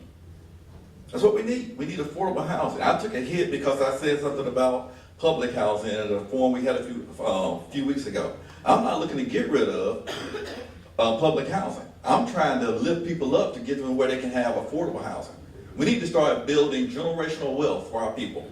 We have a lot of poverty in Meridian, and nothing has changed in the past 12 years with that. Our situation's stayed the same. Not gotten worse, but it stayed the same as far as poverty. We have to get affordable homes and allow people to start purchasing those homes and building wealth. And we have contractors that are willing to come into the city of Meridian to do that. We just have to give them an opportunity. Mr. Blaine, 90 seconds. I've been part of that process. I've been part of the process to help people get out of poverty and to build their own life and to have their own homes. My opponent has not been at the table on any of that. He has not been a part of any of that growth or any of that talk to help improve the plight of our citizens here in this community. One of the biggest things that I've talked about all through this campaign is we already have people who are looking to invest in certain areas in our city in these blighted areas. And again, The truth is, we do not have the capacity within our own city government to tear down those houses. We do have to outsource that out to other people to do it to the level that needs to be done so that we can start rebuilding in those areas. So that is not true what my opponent is saying. But the biggest thing is we have been a part of that movement to help people who are poor or who are working poor to have a better quality of life. And my opponent has not. 45 seconds. 45 seconds. Shows how much he knows about me. If you know anything about me, Copeland Holdings is a real estate company. And what we do is we purchase homes throughout Mississippi that we own or finance those homes and properties for people to be able to buy directly from us. So they don't go to banks. These are low-income people, and people want to start a real estate business for themselves. That's what we've been doing since 2009 in Meridian. Okay? I'm just going to leave it at that. All right, Mr. Bland, 15 seconds. All right, so you got to actually move us to our next segment, which is infrastructure and housing. Affordable housing in Meridian. Meridian has seen both population decline as well as economic challenges. What concrete steps would you take to ensure affordable housing is available for working families while also revitalizing neglected neighborhoods without displacing those current residents? We'll start with you, Mr. Bland. Well, first of all, I'll work with the city council to put a plan together to make sure that we have the funding and the opportunity and a program that we can provide those services to those families. And again, Mr. Turner is here in the audience. We will also, continue to be a partner with Meridian Housing Authority to find solutions so that we can have a relationship and the funding from the city to make those things possible. The other part of that is, again, as I've said, to have the investors that are going to come in and also provide opportunities by being able to build those houses for affordable prices and also working with the banks. One of the things when I left office, we had a program that I want to resurrect, which is working with the banks so that we have the appraisals in position so that we can fit the way the construction is done to the appraisal so that a person can actually be afforded that home opportunity, and that's what I plan to do as mayor. All right, Ms. Copeland, 90 seconds. I agree with Mr. Bland. Working with the banks and the realtors to provide that type of funding is absolutely imperative. Last summer, I worked with the Meridian Main Street program. We had people come in and we walked around and toured Meridian. And we looked at the different opportunities of where things could be placed, what we could do downtown as far as housing, out in the community, what could be stores, different things. We've already worked on this. We're already developing a plan with Meridian Main Street in order to be able to do this. So what we need to do is to continue working on that plan, bring those people around the table, and make sure it actually happens. The thing with government, we all know government is slow. We are absolutely, and we know that.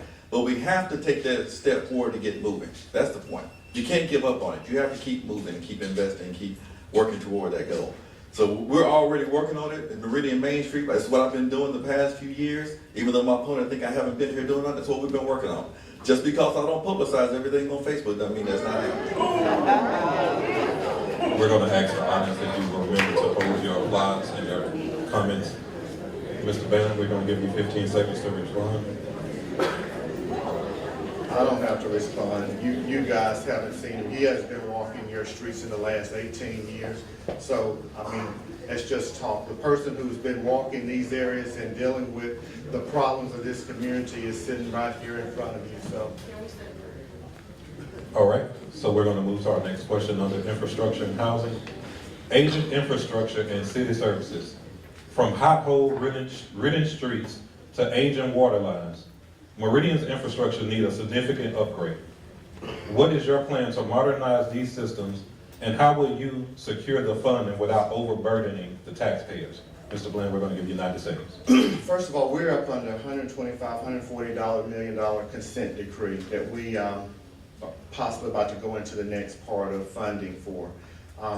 It's a lot of work to be done. We have aged infrastructure in this city. It's an old city with a lot of issues underguarding up under the ground.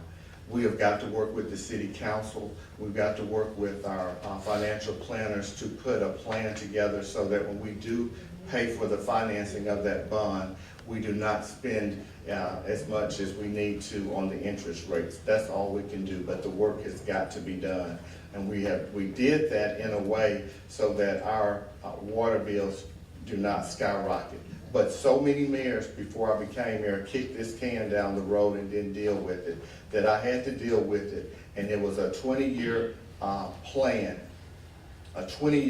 and really they gave us the opportunity because of how poor our city was, that they didn't come in immediately and hit us over the heads with $2 and $3 and $4 million fines that we would have had to pay.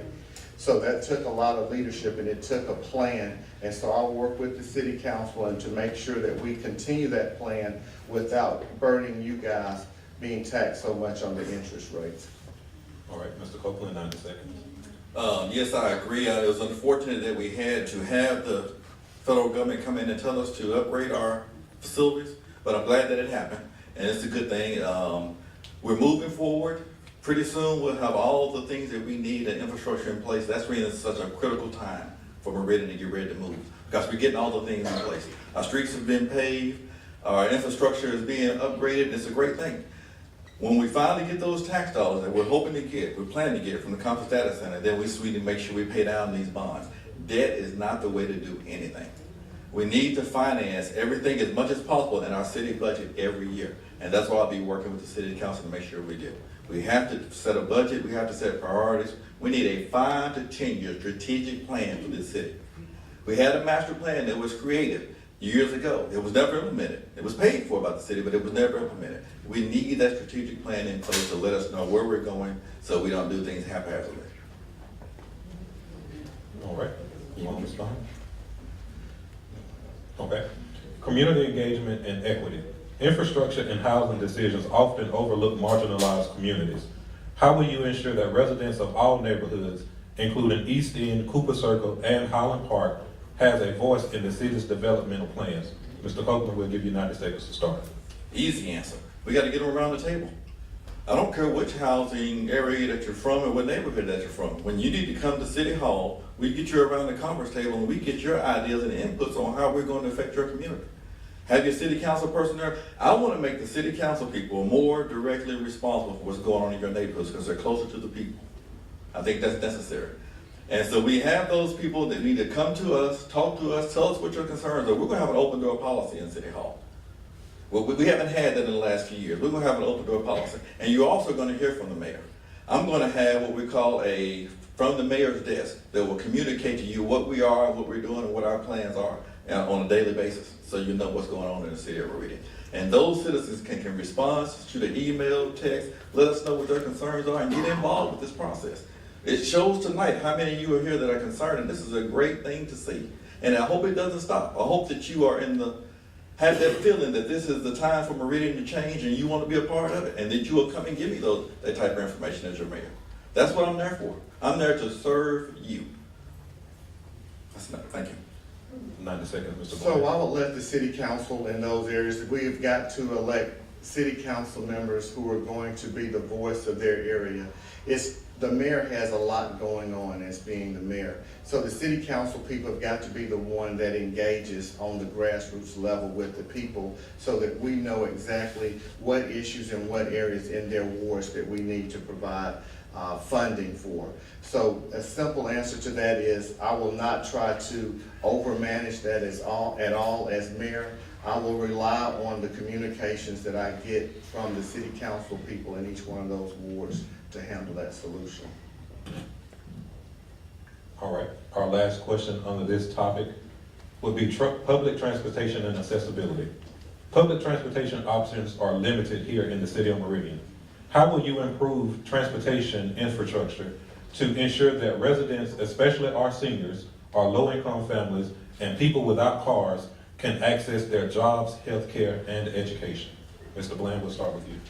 So when I first started in 2013, we had no public transportation in this city. We improved that by having a contract with the Choctaws in Philadelphia, and right now it's $3 one way wherever you want to go in this city, in all of Lauderdale County. You pay $6 round trip no matter how far you go. And one thing that I want to do if we're having any issues with that contract, is to go back to the table and to find out what the issues are. And any of those people who are entrepreneurs who have their own business want to provide an opportunity for them to continue to do that as well. But the bottom line of it is we did not have public transportation. That was one of the first things that I did as mayor in 2013.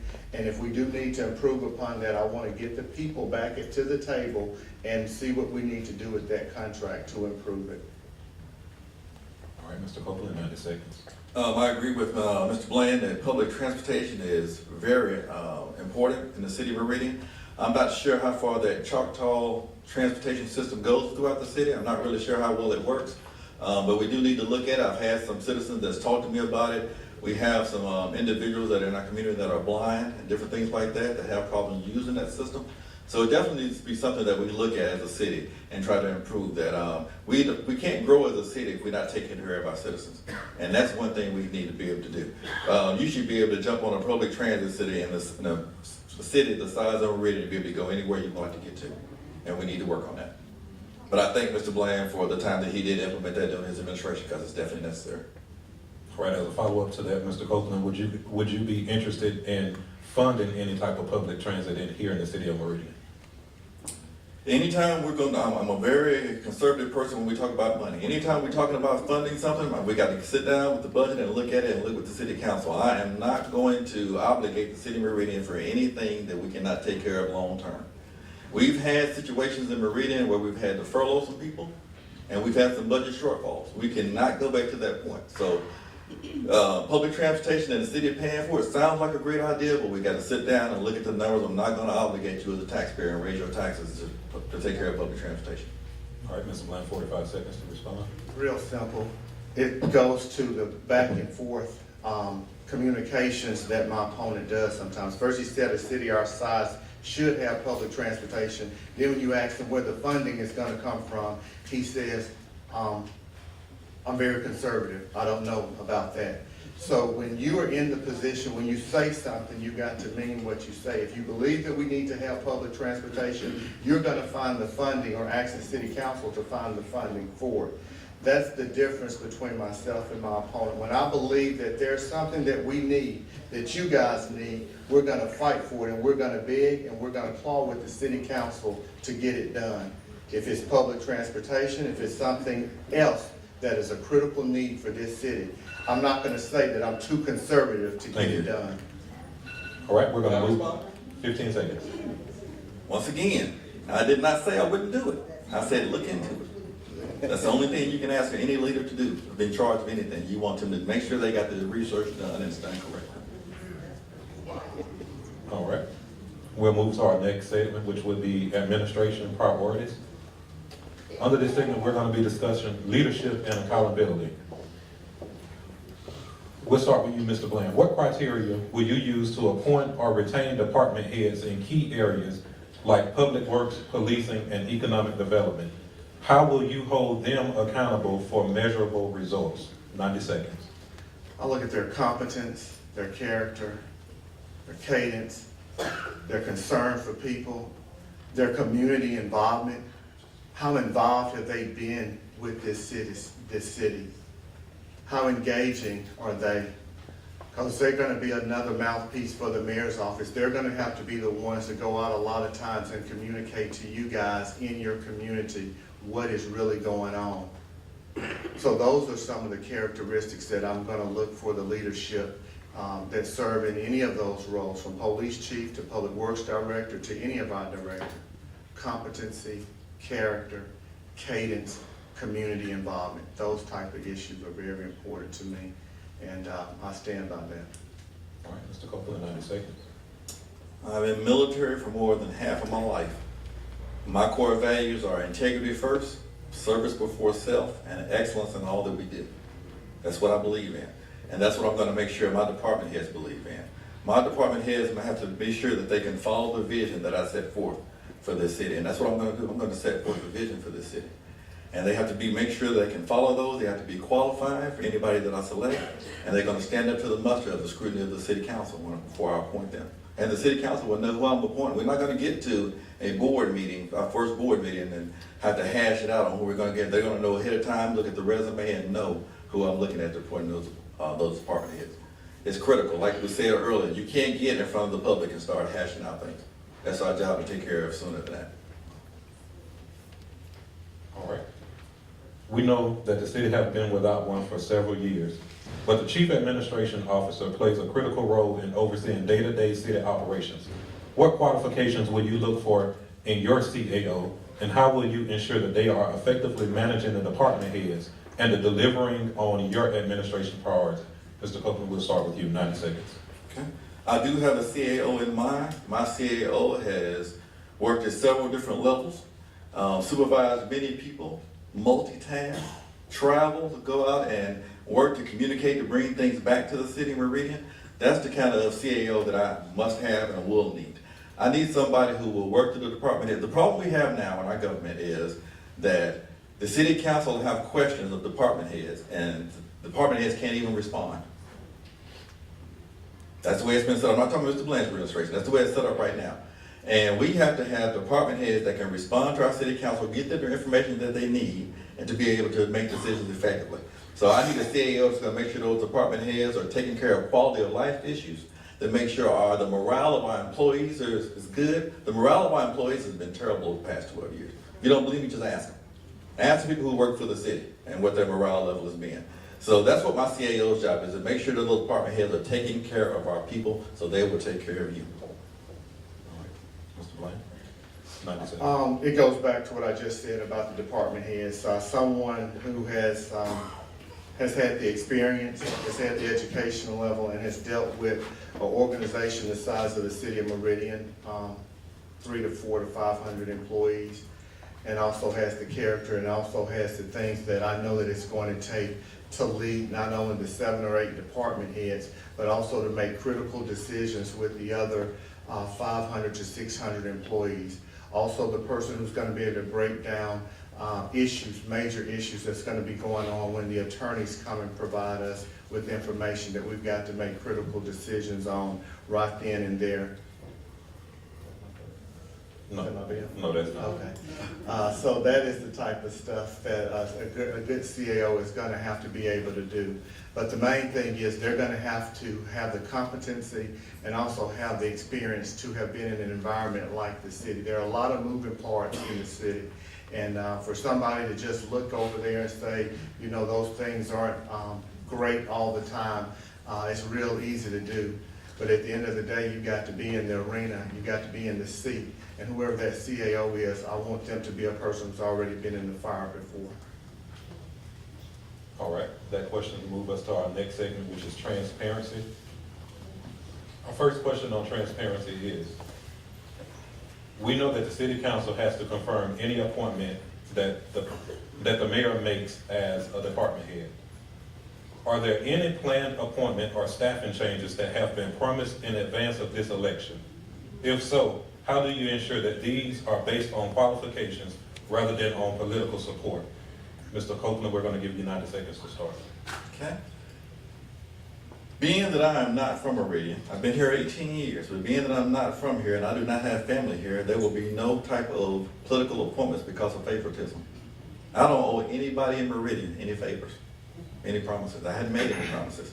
I do have a CAO that I have asked and have looked at his resume, and it's going to be well fit, and I will submit that to the city council.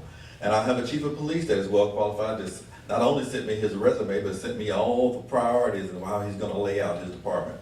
So that's the only 2 people that I've given any type of job indication to. But as far as anyone else, I have not made any promises. I have not made any promises to anybody who's made a campaign donation to me. I have not made any promises to any companies as far as contracts you're going to be able to receive. Because we all are going to start on an equal playing field on the day I start office. Everybody has an opportunity. All right, Mr. Bland, 90 seconds. No, we have talked to, after the primary race, almost every one of the department head people that currently work for the city. We're going to take the time to do that again and talk to all the people in the department head positions and to see where they fit or if they're going to stay on the team or not be on the team. have communicated to some people in those positions, in one position in particular, the police chief, that we do want to make a change there. And if I'm elected, we will make a change there. And we're committed to that, and the person that we will be bringing in has a great resume. And the biggest thing that we talk about is public safety in this community. And I know that from day one, he's gonna make a big change, and he's gonna deal with the training that needs to be done, and also implementing new officers. When I left from the mayor's office, we had over 87, 88 officers. We're down to 50-something officers right now. We've got to improve that. We've got to get back to working to where we can almost get to 95 officers or more with the city of Meridian, and that's where the budget is right now. And I think that the chief that I have in mind is going to get us there, and he's going to be committed to giving you the type of public safety that you need and deserve for this city. I'm glad that both of you guys mentioned resumes in your candidates for department heads, because our next question says, we know that resumes can be fluffed with information. What background information and research have you done on your candidates to ensure that their resume match up with their work history? Mr. Bland, we'll start with you. The department heads? Anyone that you will be looking to appoint. Oh, yeah. We call the references and we talk to people. But the bottom line for these key positions, a lot of times, who they are, we've already followed them because we have been in this community and we have communicated with either people who they work with, or we've seen their growth in their work that they're currently doing. So, that won't be an issue where we have someone who has fluffed a resume. All of our people will be committed, and they will have the type of education and experience and background and the competency level to handle that job position coming in the door. All right, Mr. Copeland, 90 seconds. As I stated before, the only two people that I have spoken to are pretty much guaranteed that I would put them forth to the city council. I can verify every position that they've worked on their resume because I've been here to watch them do it. So I know what they've done. I know their education, I know their background. And again, we're not gonna put anybody forward, as Mayor Bland said, that has fluffed anything. They have to stand behind their resume. We have to do the investigation, go back and look, and make sure before I submit them to the city council and have them question what type of leader I am, well, I'm gonna make sure they're qualified to do the job. All right, our next question says, with the increased revenue expected from the data center, how can you ensure that those dollars will be used appropriately? Mr. Bland, we'll start with you, 90 seconds. As I communicated to you, the Campus Data Center is committing supposedly $1 billion to $1.5 billion to be split up three ways, with the city government receiving about $45 to $55 million starting about budget year 2027. The county government is going to get the same dollar amount, and the county public school district about the same amount. What we want to do is to form some structure and some team to look at what needs are most important in the city as it relates to how we utilize our money. Also, if there are any things that we need to pay down from a debt standpoint, that because we're paying high interest rates, we want to get that out of the way. But this will be the first time in a long time that we will have money that we don't have to pay back, that we can seriously make a serious impact in our community. Again, as I said, I've been here for 18 to 20 years and I've seen the needs of this community. And I want to work with the organizations and I want to work with the school district to help us improve the lives of our people. And that's what I plan to do with that money. No.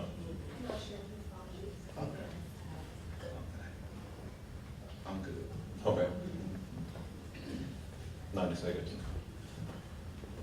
The Campus Data Center money, we have waited for a development like this in Meridian for decades now. And once that money finally gets here, I want to make sure, that's one of the reasons that I'm running for office, I want to make sure we don't waste those tax dollars. I would like to sit down with the city council and see if we could reduce property taxes for the citizens of Meridian. May not be much, but anything would help our citizens, and I'd like to see if we can do that. And that's something we got to look at over the board and see if it's possible budget-wise to do it and we can maintain it. But that's something I would like to look at. And then we'd also, like you said, we need to look at our debt structure. reducing our debt, getting those interest rates paid out so that we can be ready to do the things that we need to do with that money. Just like you said, the school system is not going to receive a dollar from that money, so we have to make sure we invest in our school system and give them a significant portion of that money to be able to operate and continue to educate our children. Everybody does not have the ability to be able to send their kids to private school. It's a wonderful thing, but we all don't have that ability. And for the ones that are in public schools, we have to make sure that we give them all the support that we can give them. And that's one way to do it. All right, with that, we'll move to our next segment, which is youth engagement. Youth voices in government. How will you ensure that the voices of Meridian youth are included in the city's decision-making? Would you support the creation of youth advisory councils or similar initiatives? Mr. Copeland, we'll give you 90 seconds to start. Okay. Youth Advisory Council is something that has been mentioned to me, and it's something that I've already written down as far as one of my plans. Another thing that I intend to do is get our summer youth job program back we used to have years ago, and get our kids working for our departments again and working within the city of Meridian. Put some money in their pocket, hopefully keep them out of trouble, and also teaches them a skill, and maybe make them love Meridian a little bit more. One other thing that I like to do, I like to have a shadow program. I like to have a student that comes shadow the mayor, shadow your city council person. People may be interested in government and see how things actually work. Help us with our agendas. Follow us around the town. Maybe they can shadow the chief of police. I think those are great things for our youth to be able to do. So we need to have as much youth involvement as possible. Anything we can get our youth to do that is productive, we need to do it. But a lot of times the focus is always on sports, putting a basketball in somebody's hand. We got to do more than that. We need to train these kids, give them education outside of the public school districts, teach them about financial planning, building a quality life. These are the things that we need to do. So our parks and systems are looking great. We finally got those where they need to be, and we still got improvements going. But we have to do more than just play sports with our kids. We have a much bigger investment here in Meridian. All right, Mr. Bland, 90 seconds. Yeah, we will continue to add on. We had a mayor's youth council when I left office, and I'd like to hear Mr. Copeland there talk about our summer job program that he's read about.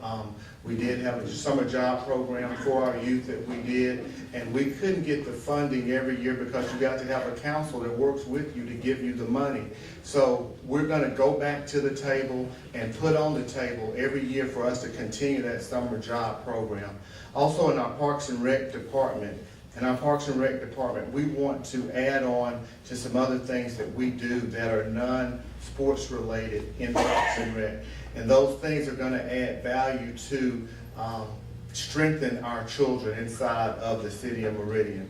Those are some things that we want to do, and we'll continue to do those. But like I said, a lot of times it takes the support of the city council. So that's going to be one of the things that we sit down with the city council members and push and push and push, because we can't just have a 2-year summer job program. It has to be something that's felt for 8 to 10 years, even past our time in office if we can. All right. With that, we'll move to our final segment, the one that I think everybody has been waiting for, and that's crime and safety. Violent crime reduction. Meridian has seen its concerns about violent crimes in the recent years.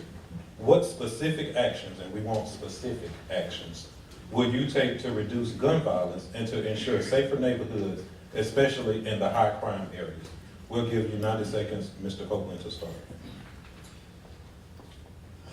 For the past 12 years, we have talked about a camera system in the city of Meridian, and we all know that it hasn't worked. We spent a lot of money on those camera systems. At one time, I heard the camera system being monitored somewhere on the coast and not even here locally. The current administration, is putting together what they call the real-time crime center. And what I understand about it, I've talked to the company itself, it's going to be an excellent system, what I understand. And it's going to have, starting out with 100 cameras, I believe.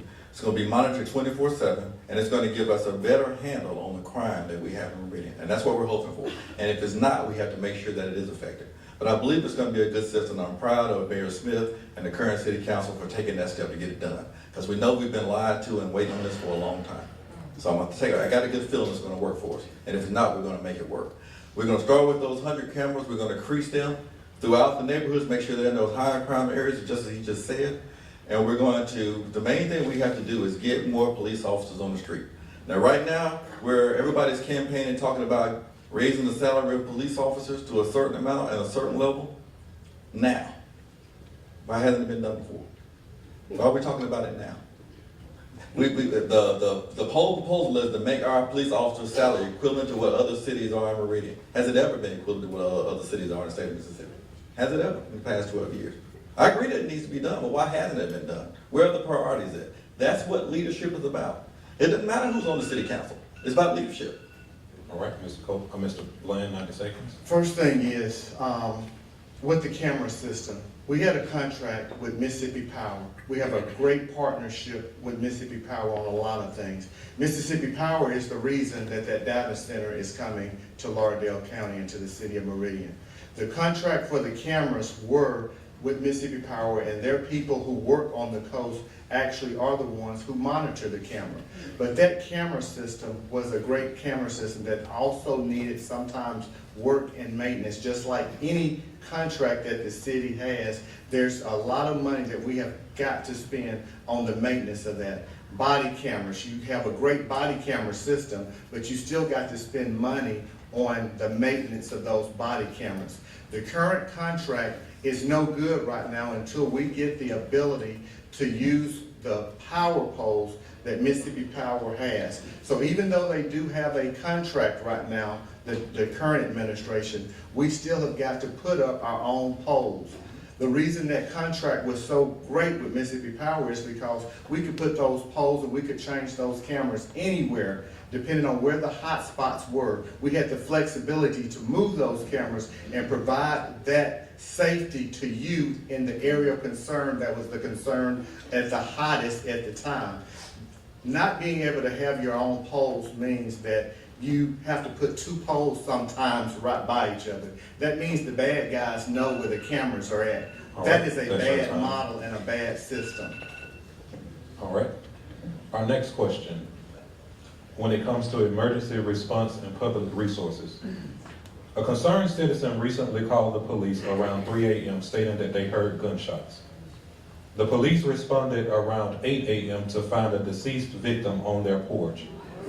How will you, or what resources will you engage to improve emergency response times and to ensure that the Meridian Police, Fire, and EMS systems have the training, equipment, and staffing needed to effectively serve our community?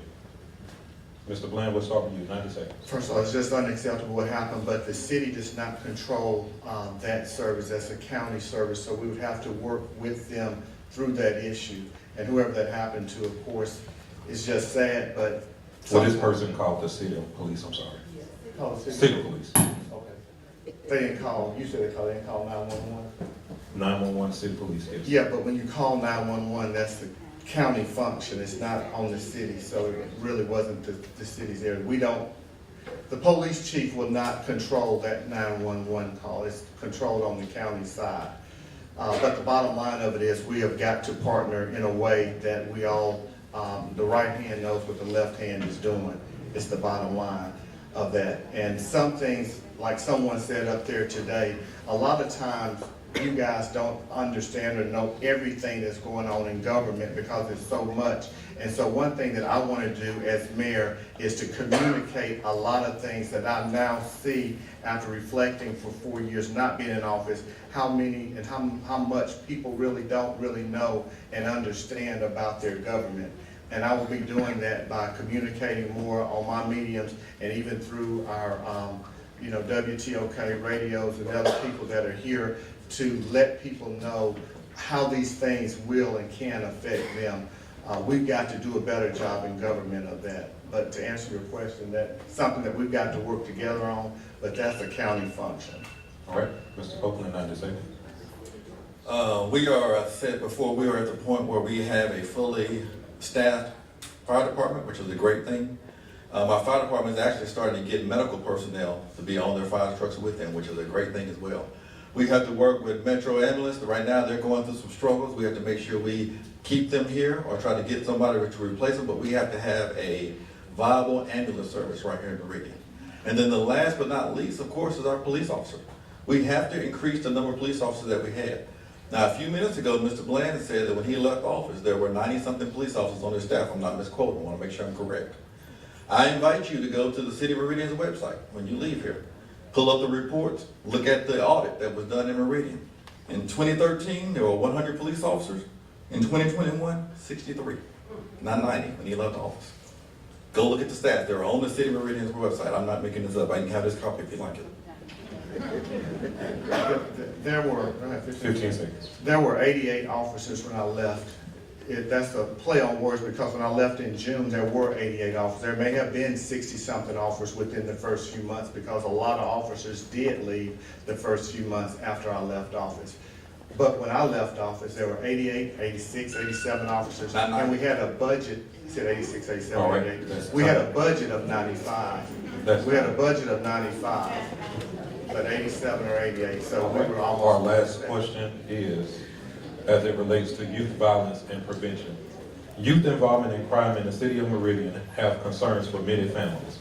What preventative programs or partnerships will you support or invest in to promote youth engagement for at-risk youth and steer them away from criminal activity? We got 90 seconds, Mr. Copeland. We have several organizations that are working with our youth daily. And one of the founders of that, Mr. Carter, is here today. He is doing excellent with our youth program. We just need more people like him that's doing what he's doing. We have to work with our youth. We have to educate them. We have to train them. We have to, like I said, come outside of public schools. They have enough to do with the public school system. When they get out of school, we need people in our community, organizations like Mr. Carter has, that are working with our youth to make them productive citizens of Meridian. And we, as a city, as a mayor, as a government, we encourage that. We support that. We should support that 100%. Now, we still have some bad apples out there. You're always going to have a few bad apples in the bunch, and we have to make sure that we reach these kids so these bad apples do not spoil the bunch. That's our objective.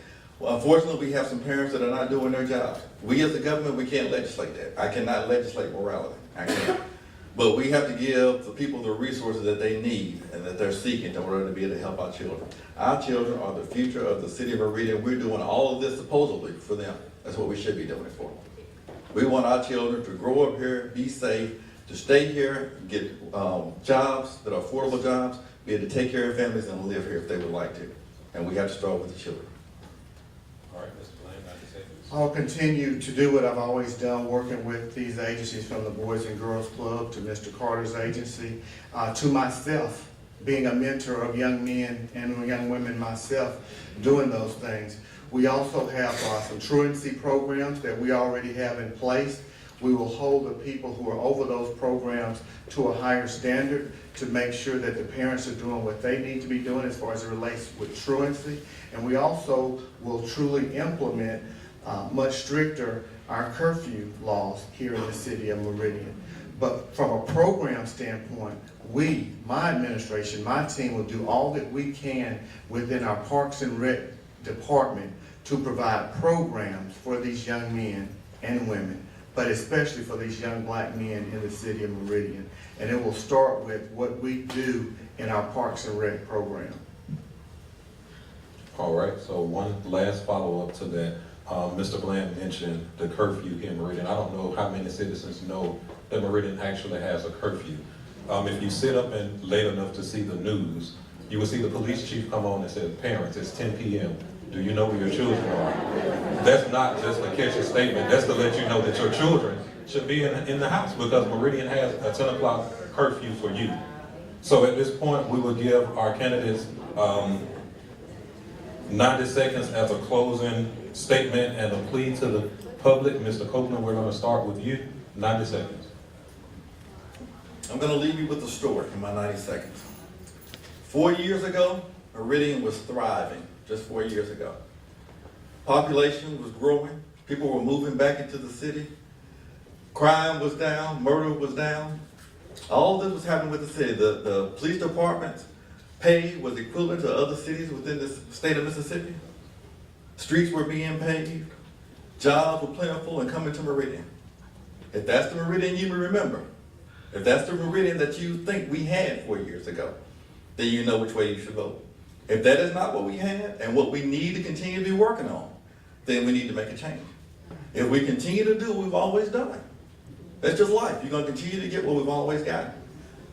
That's just the bottom line. I do not have all the answers. I have not held this position before, but just like Mr. Bland moved here, according to him, 22 years ago. So in other words, he was here 6 years before the first time he ran for mayor. He made a statement on his page the other day that said, I'm a newcomer to the city. He was here 6 years before he ran for office. I've been here over 18 years. I understand what's going on. I've been here, I've seen it all. I was here for his entire administration. If we want things to be different, we've got to do things differently. I'm not trying to be negative. I don't want to be negative. We didn't have negativity in our politics until the last few years. It didn't always used to be like this way in Maria, and we need to change it. And I'm trying to clean things up and make things better. That's all I want to do. So I'm asking you to consider me for mayor. Thank you. If you continue to do what you have always done, you will continue to get what you've always gotten. Let's name some of the things we've gotten up under the Percy Bland administration. We've gotten the Velma Young Center. We've got this building right here that was $52 million. We've got the Children's Museum, the 3-Foot Center. We've paved a lot of roads, a lot of blighted areas we've torn down. We continue to improve this city all around town. But the most important thing you got was a leader that was out there all the time with you, no matter what side of town that you were on. So I'm asking you, don't let someone come up here and fool you who's been here for 20 years that says they have all the answers, who has not one time, besides 3 months ago, went to the Meridian Public School District, who's never mentored a child in this city, who's never had any paid programs where he's paid for them, and tell you things are all bad or all gloomy, because they have not been all gloomy. He knows that they have not been all gloomy.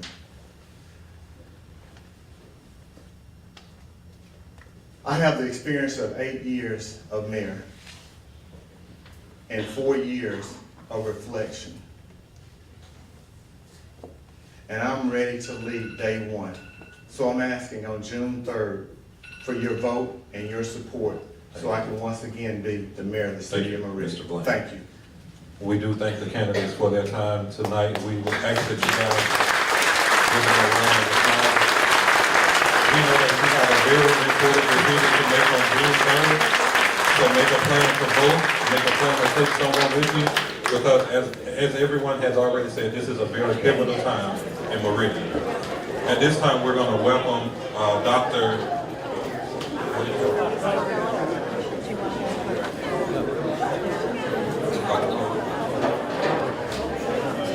Poe. We're going to welcome Dr. Poe to the stand and close us out in prayer.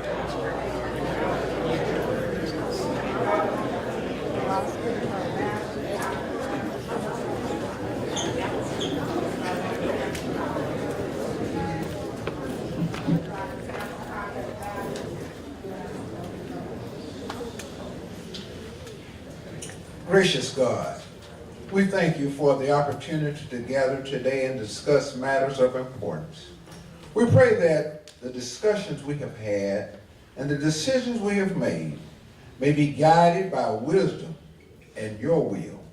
We ask for your blessings on all those involved in this meeting and for peaceful and productive resolutions to any disagreements. May your light guide us as we move forward. Amen. Amen.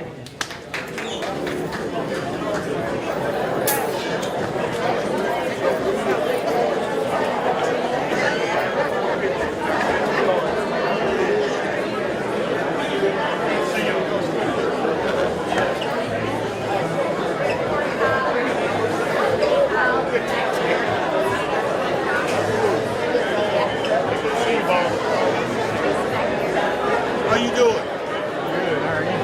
Oh, I'm doing good.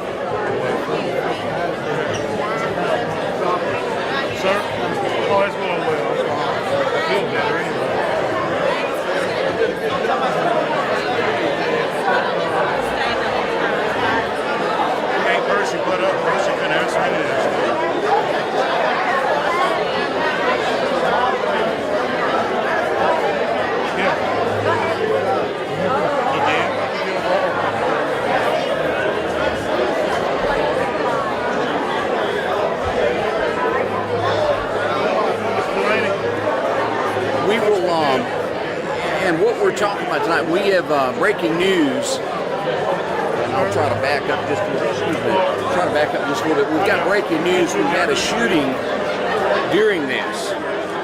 As we're finding out, we have 2 children that have been shot. We're finding out early that they could be somewhere between the ages of 5 and 6 years old, and a third person that has been shot. Now, each have been rushed to a hospital. We don't know all of the details of what happened. Early reports are that it could have been an argument between 2 men that led to gunfire at Landmark Apartments just off of North Hill Street. This would be over by Winn-Dixie. This happened some 30 minutes ago during the debate as we were watching this. Again, this is breaking news. As we find out all of this, we'll have more to follow here in just a little bit. I walked up to the candidates. They're kind of tied up at this point. We're going to get their point of view on this. So, yeah, can you see that? Does that look a little bit better? Thank you. As what we were saying here is 3 people shot in Meridian, 2 which are kids at this point. We'll have more details on this coming up here in just a few moments as information becomes available. But again, 3 in the hospital at this point. We will get this information to you as quickly as we learn more and more about this and get a statement from the Meridian Police Department. But ironic that during a candidate debate that we have a shooting that took place in here involving children. As we get more information on that, we'll update that to you here. Big thank you for each and every one of you for joining us. We'll be back live tomorrow morning beginning at 6:30 and then again at 7. We're going to switch and go to the scene and see what we can find out. Thank y'all.